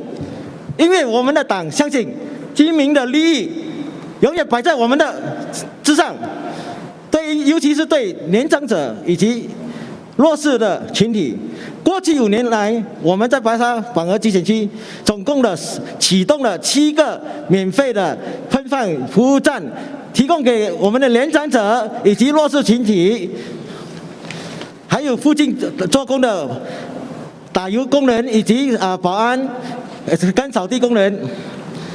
对于新加坡人民所面对的问题，我们对新加坡的宽松的移民政策，使新加坡的年轻人要找到一份好的工作，面对种种的挑战和困难，生活成本飙升，中央公积金储蓄看到数字摸不到钞票，过着毫无尊严的退休生活，以及新加坡不平等的差距扩大等等的政策，我们会在国会里代表你们，发出你们的声音，为你们争取你们的权利。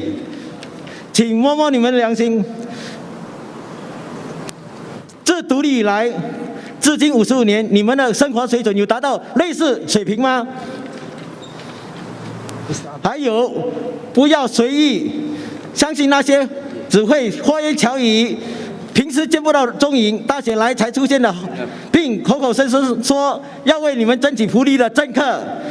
因为你们选的议员不只是当议员，而且还要管理你们的市政理事会，确保你们的日常生活不受影响，还有你们的钱不会随意的耗掉。请给我们民主联盟机会，让我们一起保护我们的权利。请投新加坡民主联盟1票。Salam sejahtera, rakyat Singapura. Sentuh hati, tanya pada diri sendiri, kenapa SGA mau berada di Pasir Ris Punggol, kawasan undi Pasir Ris Punggol? Sebabnya mudah.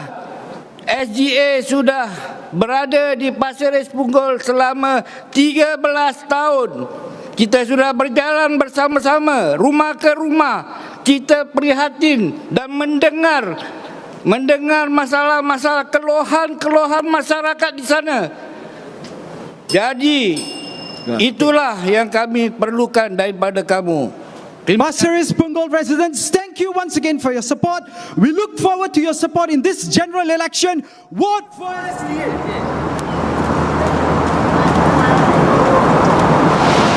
Parliamentary General Election 2020 announcement of result on nomination day. Electoral Division of West Coast. S. Iswaran, Desmond Lee T. Singh, Foo Mi Ha, Ang Wei Neng, and Rachel Ong Sin Yen of the People's Action Party, and Tan Cheng Bok, Hazel Phua, and Logan Naden, Koo Po Tiong Jeffrey, and Leong Man Wai of the Progress Singapore Party are the groups of candidates that have been nominated for the Electoral Division of West Coast. Under Section 34 of the Parliamentary Elections Act, the election must be adjourned for a poll to be taken. The returning officer has directed that the poll be conducted in Singapore on 10 July 2020.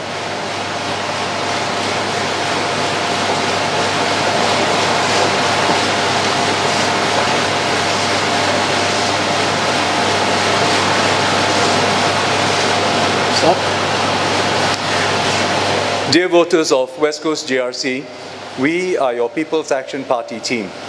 As you know, COVID-19 has created much uncertainty in our lives and our livelihoods. We as a team have worked through the years to look after your needs and care for you. Vote for us, your PAP team, so that we can continue to work together to protect our lives, our jobs, and our future. Para pengundi GRC West Coast, kami adalah pasukan PAP anda. Sekarang kami adalah dalam satu masa yang tidak menentu oleh sebab COVID-19.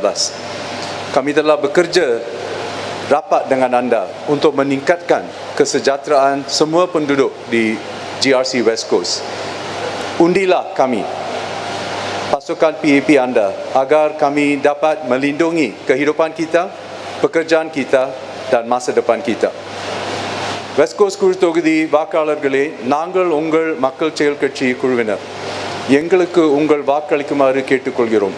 இப்பொழுது நாம் ஒரு நிச்சயமற்ற சூழலில் இருக்கிறோம். Covid கிருமி காரணத்தால் நம் வாழ்க்கை, நம் வேலைகள், நம் எதிர்காலம் அனைத்தையும் நாம் இணைந்து பாதுகாக்க எங்களுக்கு மக்கள் செயல் கட்சிக்கு, உங்கள் மக்கள் செயல் கட்சி குழுவுக்கு உங்கள் வாக்களியுங்கள்.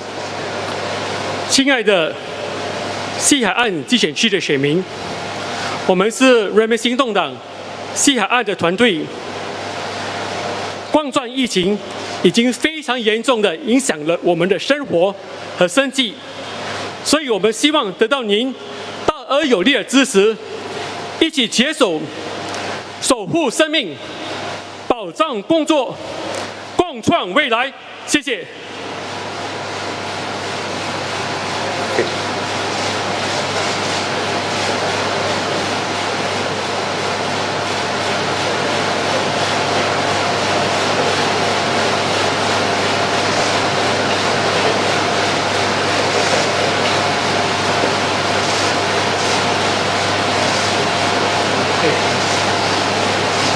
Do they give us a cue, is it?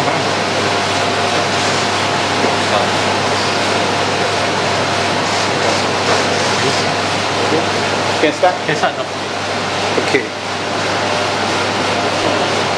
Good afternoon, Pak Chia Hao, Tuan Tuan dan Puan Puan.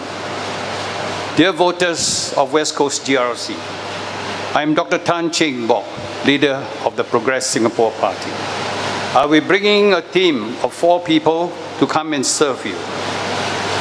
I was here before for 26 years, and I was the MP of Ayer Rajah for 26 years. I served in the town council and also in the CDC, Southwest CDC, as your chairman, so I covered the whole area.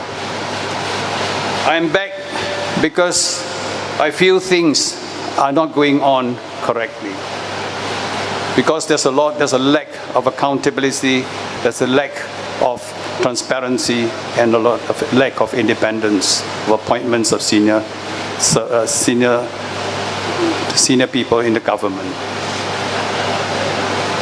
These form the basis of a good government, and I found it was lacking, and therefore I decided I must come back. Also, when we go into Parliament, we'll be bringing up issues like your CPF, your housing problems, healthcare problems, but most important, we have to monitor how the reserves are being used by the government in this COVID crisis. I will bring the 4 members of mine to West Coast. They come from different backgrounds, and each of them bring with them their expertise to help us to run the town councils and other organizations.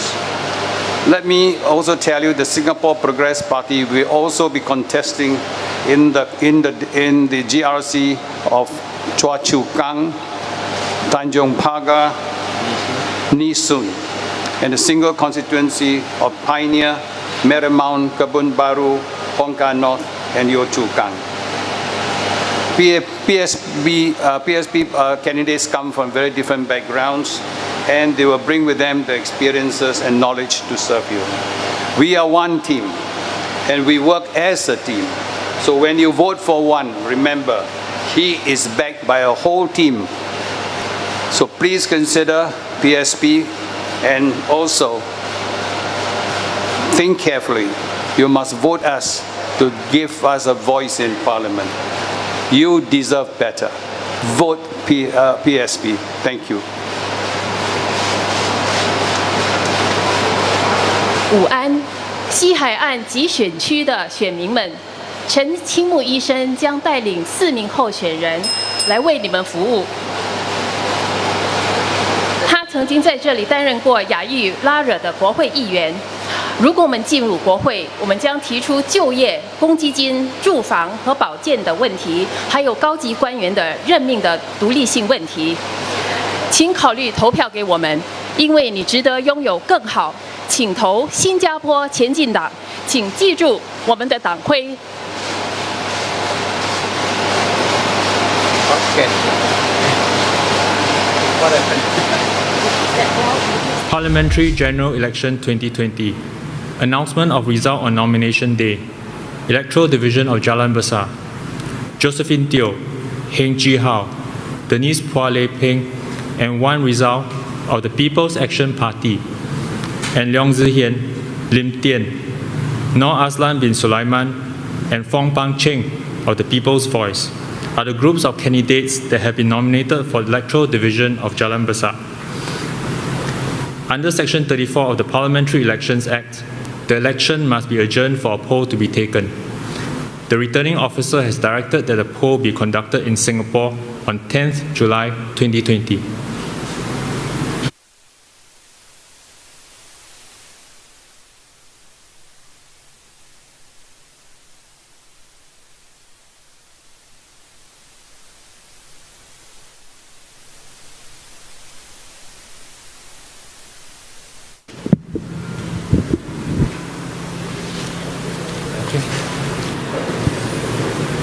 Dear residents and voters of Jalan Besar GRC, I am Heng Chi Hao, Wang Zhi Hao.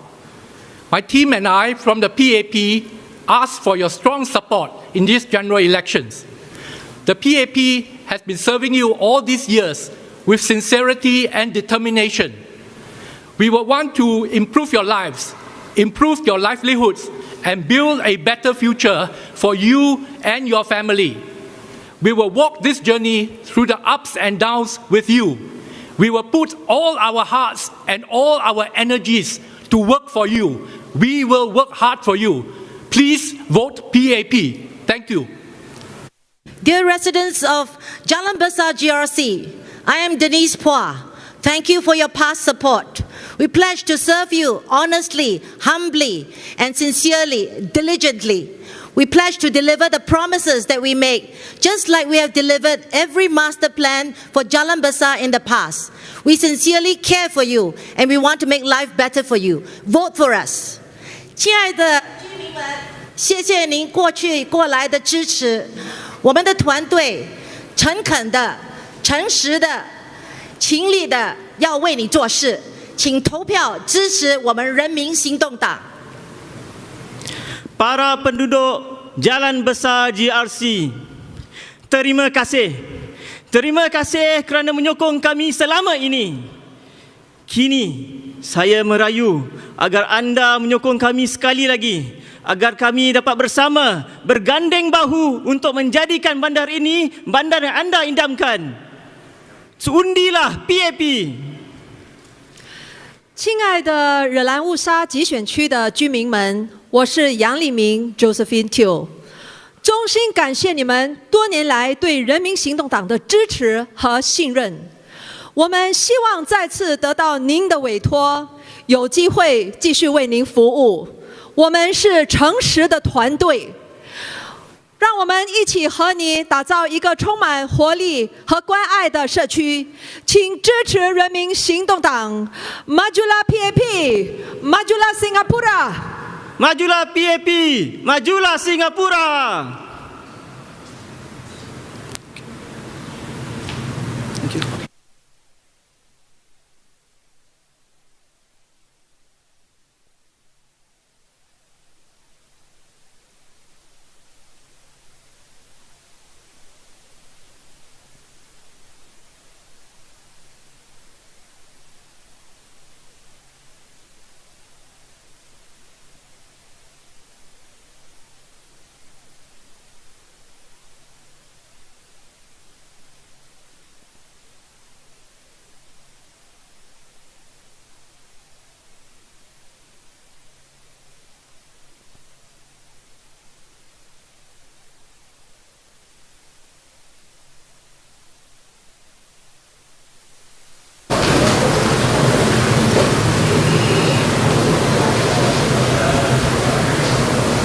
My fellow Singaporeans and Jalan Besarians, I am Lim Tien, and I am before you today with Leong Zi Hian, Aslan Sulaiman, and Dr. Michael Fang as candidates for Jalan Besar GRC. This is the election you have been waiting for. This is the election for you to regain your dignity, our country, our future. This is the election for you to ensure that you and your next generation have the jobs you deserve, and that your breakfast, your lunch, and your dinner is never taken away by foreigners.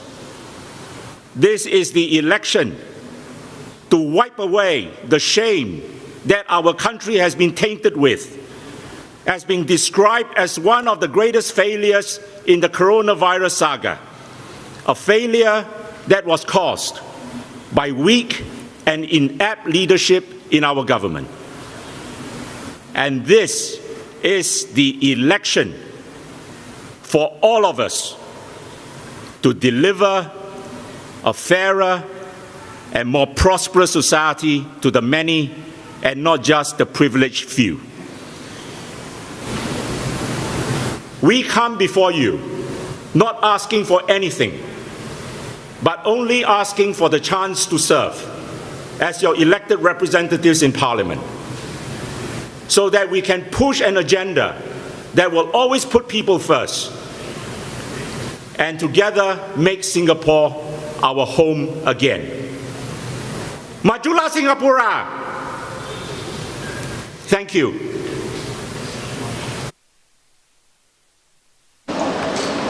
Parliamentary General Election 2020. Announcement of result on nomination day. Electoral Division of Sembawang. Ng Chong Hon. Sathin, son of Ravindran. Teo Kwei Huang Sebastian. Yadzith bin Haris and Yo Tiong Boon of the National Solidarity Party, and Ong Yi Kang, Lim Wee Kiak, Vikram Nair, Poli San, and Mariam Jafar of the People's Action Party are the groups of candidates that have been nominated for the Electoral Division of Sembawang. Under Section 34 of the Parliamentary Elections Act, the election must be adjourned for a poll to be taken. The returning officer has directed that the poll be conducted in Singapore on the 10th of July 2020.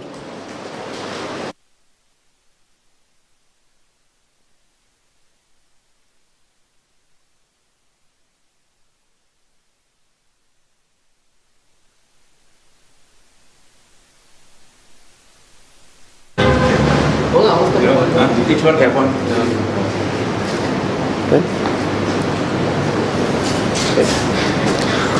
Good morning, voters. Afternoon. It's afternoon time. Good afternoon, voters. We are the candidates from NSP for Sembawang GRC. Let me start with commending all of you for your performance during the CB period. This is a Singapore spirit which takes us through thick and thin, and this is what makes us winner.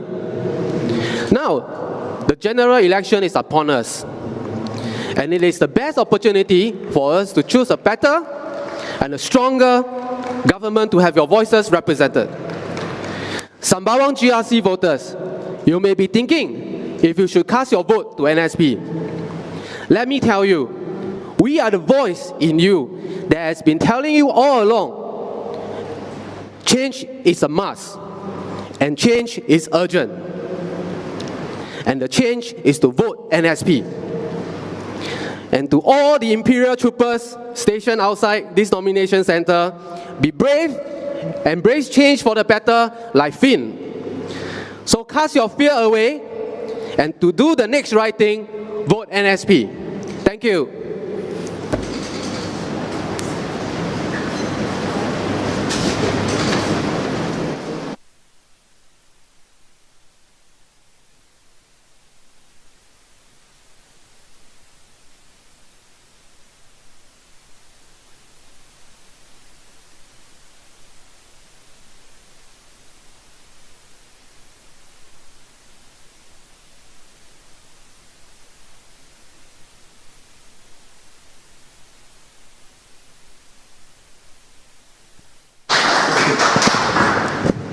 Kepada penghuni-penghuni Sembawang, kami ada pasukan yang baik.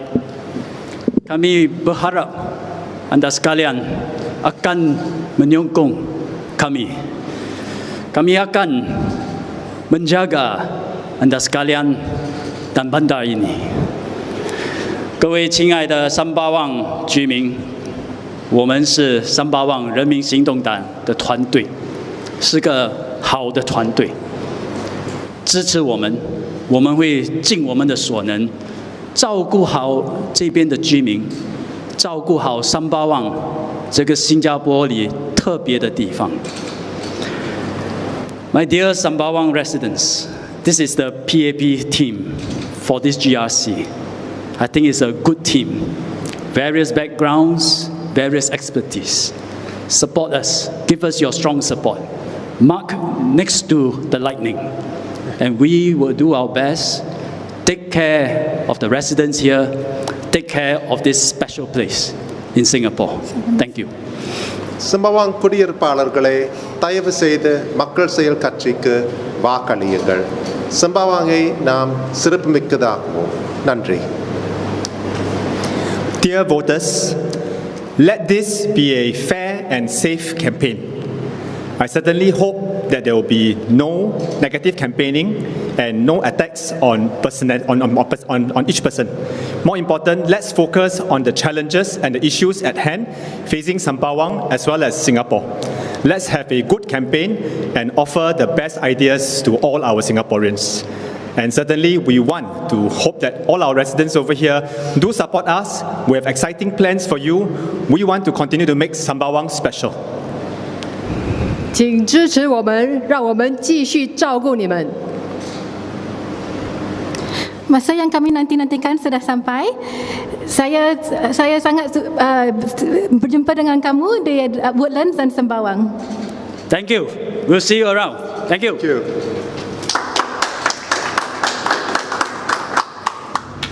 Announcement of result on nomination day. Electoral Division of Marine Parade.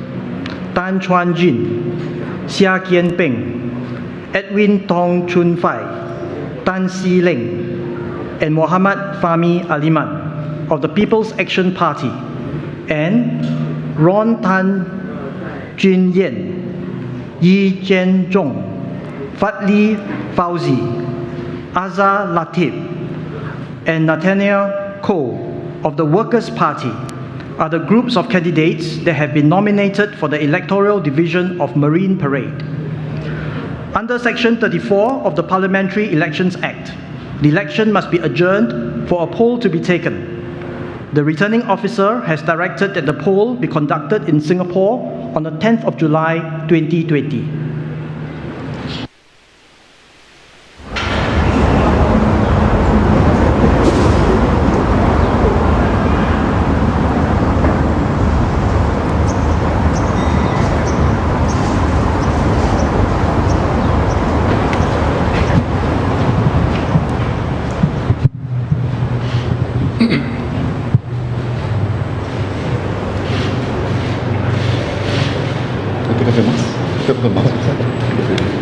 Let's take off the mask. Okay.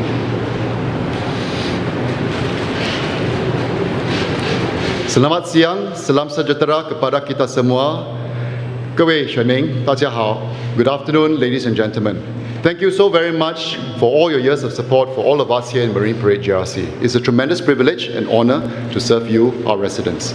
The world is facing a crisis, the likes of which we have not seen for many, many years. We need strong and decisive and effective leadership to see us through. This is our Marine Parade GRC team. Edwin Tong. Dear voters of Marine Parade GRC, thank you very much for the trust that you've had in this team for the past few years. We do not take your support and confidence for granted, and we know that we have to work to earn your mandate. This team will continue to work hard to deliver on our promises to you, to look after each of you in Marine Parade, and to make Marine Parade a better home for all. 马林白列的选民们，谢谢，请支持我们，请支持人民行动党，请投人民行动党一票。谢谢 ，Thank you very much. Dear residents, thank Thank you for your support all these years.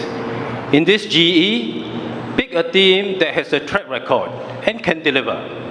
A team that you can trust and cares for you. Please vote for us. 亲爱的居民，我跟我的同事，我们会尽我们的力量为大家服務。謝謝大家。Good afternoon， 各位選民、各位鄉親父老，多謝你哋咁多年對伍作棟施政同埋佢嘅團隊嘅支持。我哋會為你哋嘅生命、你哋嘅生活、你哋嘅工作與你哋嘅將來而奮鬥。請盡力支持我哋投 BAB 投人民行動黨一票。多謝晒。Amin. Salam sejahtera. Kami di Marine Parade GRC akan terus bekerja keras untuk menjaga pekerjaan dan kesejahteraan penduduk. Kami akan bantu sesiapa untuk mengharungi masa-masa sukar seperti sekarang ini. Bersama-sama kita membina masa depan yang lebih cerah. Kami di Marine Parade GRC amat prihatin. We are fully committed to serving you, our resident. Please give us your strongest support. Please vote for us. Vote PAP. Thank you. Thank you very much. Thank you.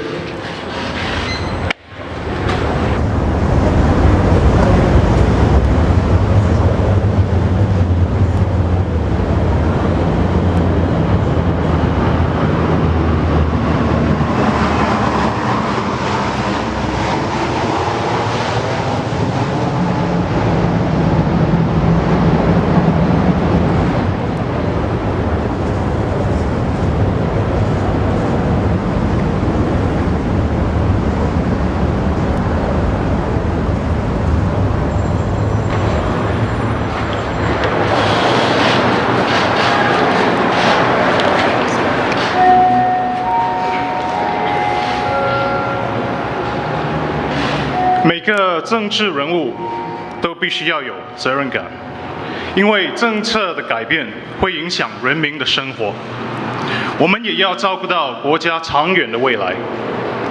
各位马林百列集选区的支持者，2015年的大选，您给了工人党大力的支持，我们很感激。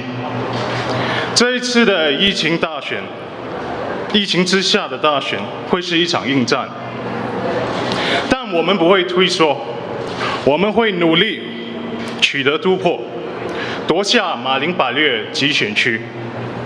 工人党会在国会里争取您应有的权利，和执政党共同设定治国方针，辩论民生问题，改变您的未来。请投工人党一票，让您的一票成就未来。谢谢。Segarlah kuntum menanti kembang, nyalakan api azammu kawan. Walau dilanda ribut nan kencang, parti pekerja tetap berlawan. Fresh is the bud that waits for the bloom, so light the fires in your will, my friend. The fiercest of storms may gather and loom, but the Workers' Party will fight till the end. Dear voters of Marine Parade, this is our promise to you.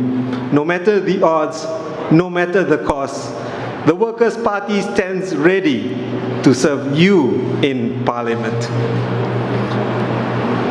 Dear voters of Marine Parade GRC, the Workers' Party is back. Over the last 3 general elections, we contested in Juche, then Marine Parade. Today, we are back with another dedicated team. We have never left. Over the last few years, despite the challenges of not being elected, we continue our work and we have initiated various community initiatives. We are touched by your support and your encouragement. We want to build a better Singapore, a better Marine Parade together with you, for you and for your children. We have a dedicated team who can be your voice in Parliament and can run the place well. Vote the Workers' Party. Make your vote count. Thank you.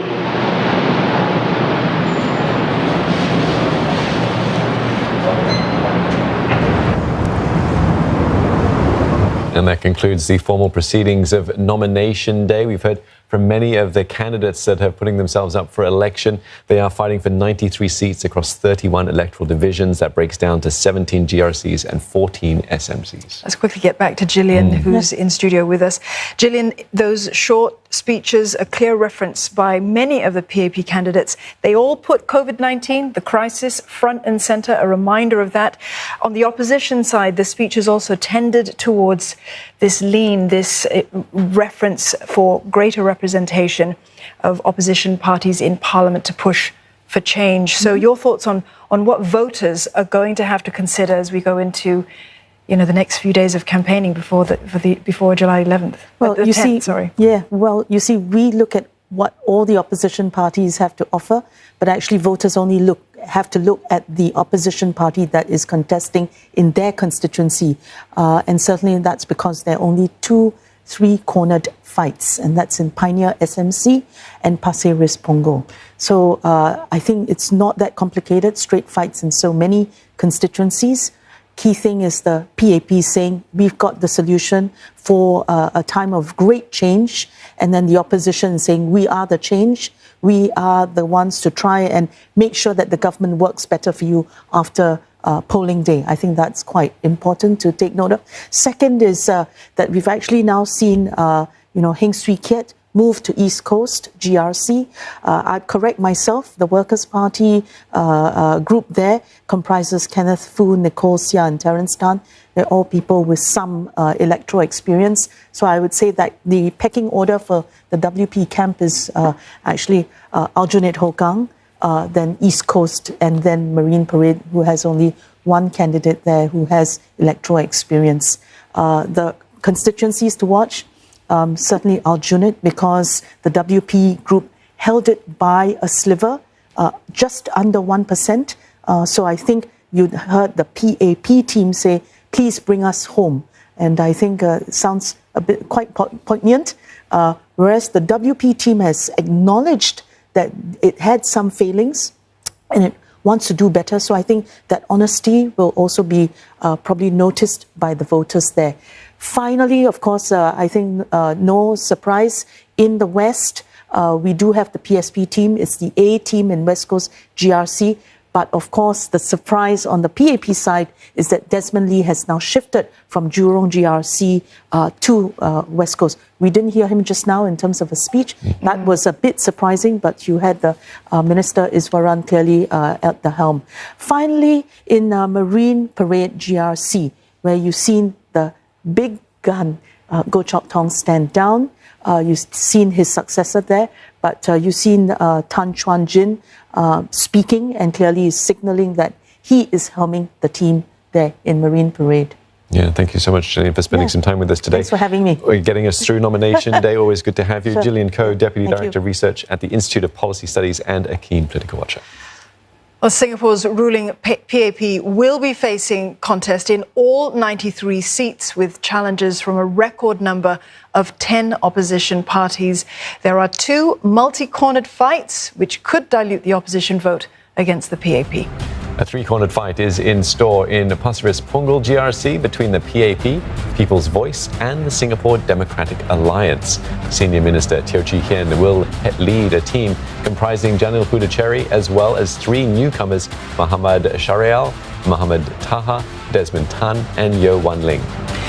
The People's Voice team is led by activist Gilbert Goh and includes Lim Kay Chiao Jire, Prabhu Ramachandran, Muhammad Nasir Ismail and Vignesh Ramachandran. Led by party chairman Desmond Lim Bak Chuan, the SDA is standing again in the GRC, including Abu Muhammad, Harminder Pal Singh and Kuswati Atnawi and Kelvin Ong. In the Pioneer SMC, the PAP's Patrick Tay is moving from the West Coast GRC to take on the PSP's Lim Chee Hong and independent candidate Chiang Peng-Wah. The nomination day proceedings also threw up some major surprises, particularly from the PAP camp. That's right. The biggest is Deputy Prime Minister Heng Swee Keat's move from Tampines GRC to the East Coast GRC, where he will lead a team against the Workers' Party. The PAP team will include incumbent MPs Maliki Osman, Jessica Tan, former Fengshan MP Cheryl Chan and newcomer Tan Kiat Hao. Now, the Workers' Party team will include Abdul Sharif, Kenneth Fu, Terence Tan, Dylan Ng and Nicole Sia.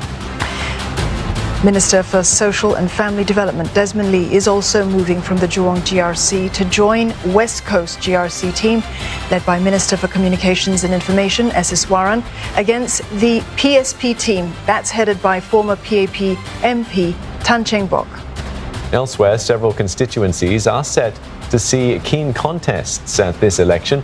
Let's start with the GRCs then, and we'll begin with Aljunied GRC. The Workers' Party is seeking to hold on to its crown jewel with a team led by new party chief Pritam Singh. The Workers' Party team also includes Chairman Sylvia Lim, Faisal Abdul Manap, as well as former NCMPs Leon Pereira and Gerald Giam. The duo are replacing former WP chief Lau Tia Kiang and stalwart Chen Chao Mao, who are stepping down at this election. Despite talk of a heavyweight being fielded by the PAP, its team comprises largely returnees from the 2015 election: Victor Lai, Shamsul Kama, Chua Eng Leong, as well as rookies Alex Yeo and Chan Huiyu. In the newly formed Sengkang GRC, Labour Chief Ng Chi Meng will lead the PAP team against the Workers' Party team. Joining him are former Ang Mo Kio GRC MP Lam Pin Min, former Sembawang GRC MP Amrin Amin, and newcomer Raymond Lai.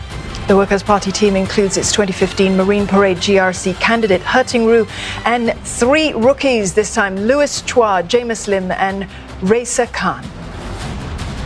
For opposition supporters, there was some disappointment as it turned out that Mr. Lee Hsien Yang, estranged brother of Prime Minister Lee Hsien Loong, would not be standing in Tanjong Pagar GRC. Talk of his candidacy rose after he was introduced as a PSP member and spotted on walkabouts in the GRC held by his late father, founding Prime Minister Lee Kuan Yew. The PSP team comprises Michael Chua, Terence Sun, Harish Pillay, Abbas bin Kazmani and Lo Wei Ling. Action could also be hot in several SMCs as well.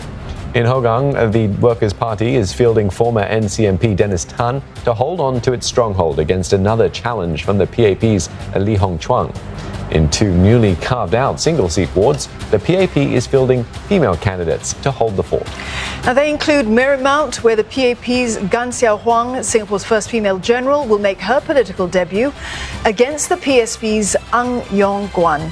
In Punggol West, meantime, the fight is on between the PAP's Sun Chue Ling, who is leaving the Pasir Ris Punggol GRC, and the Workers' Party newcomer Tan Chen Chen.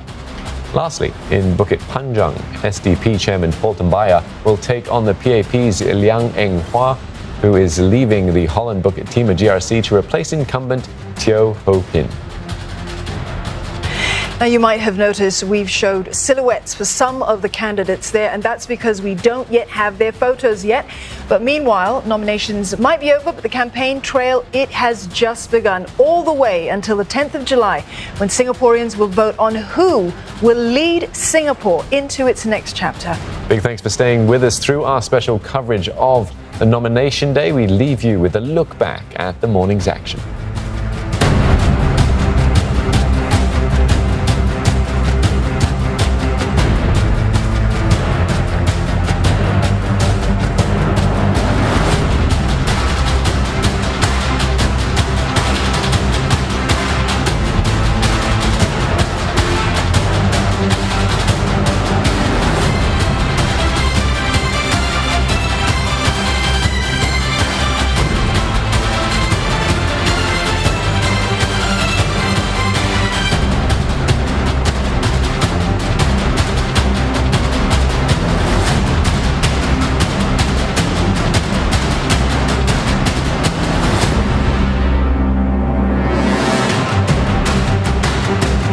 Thank you very much.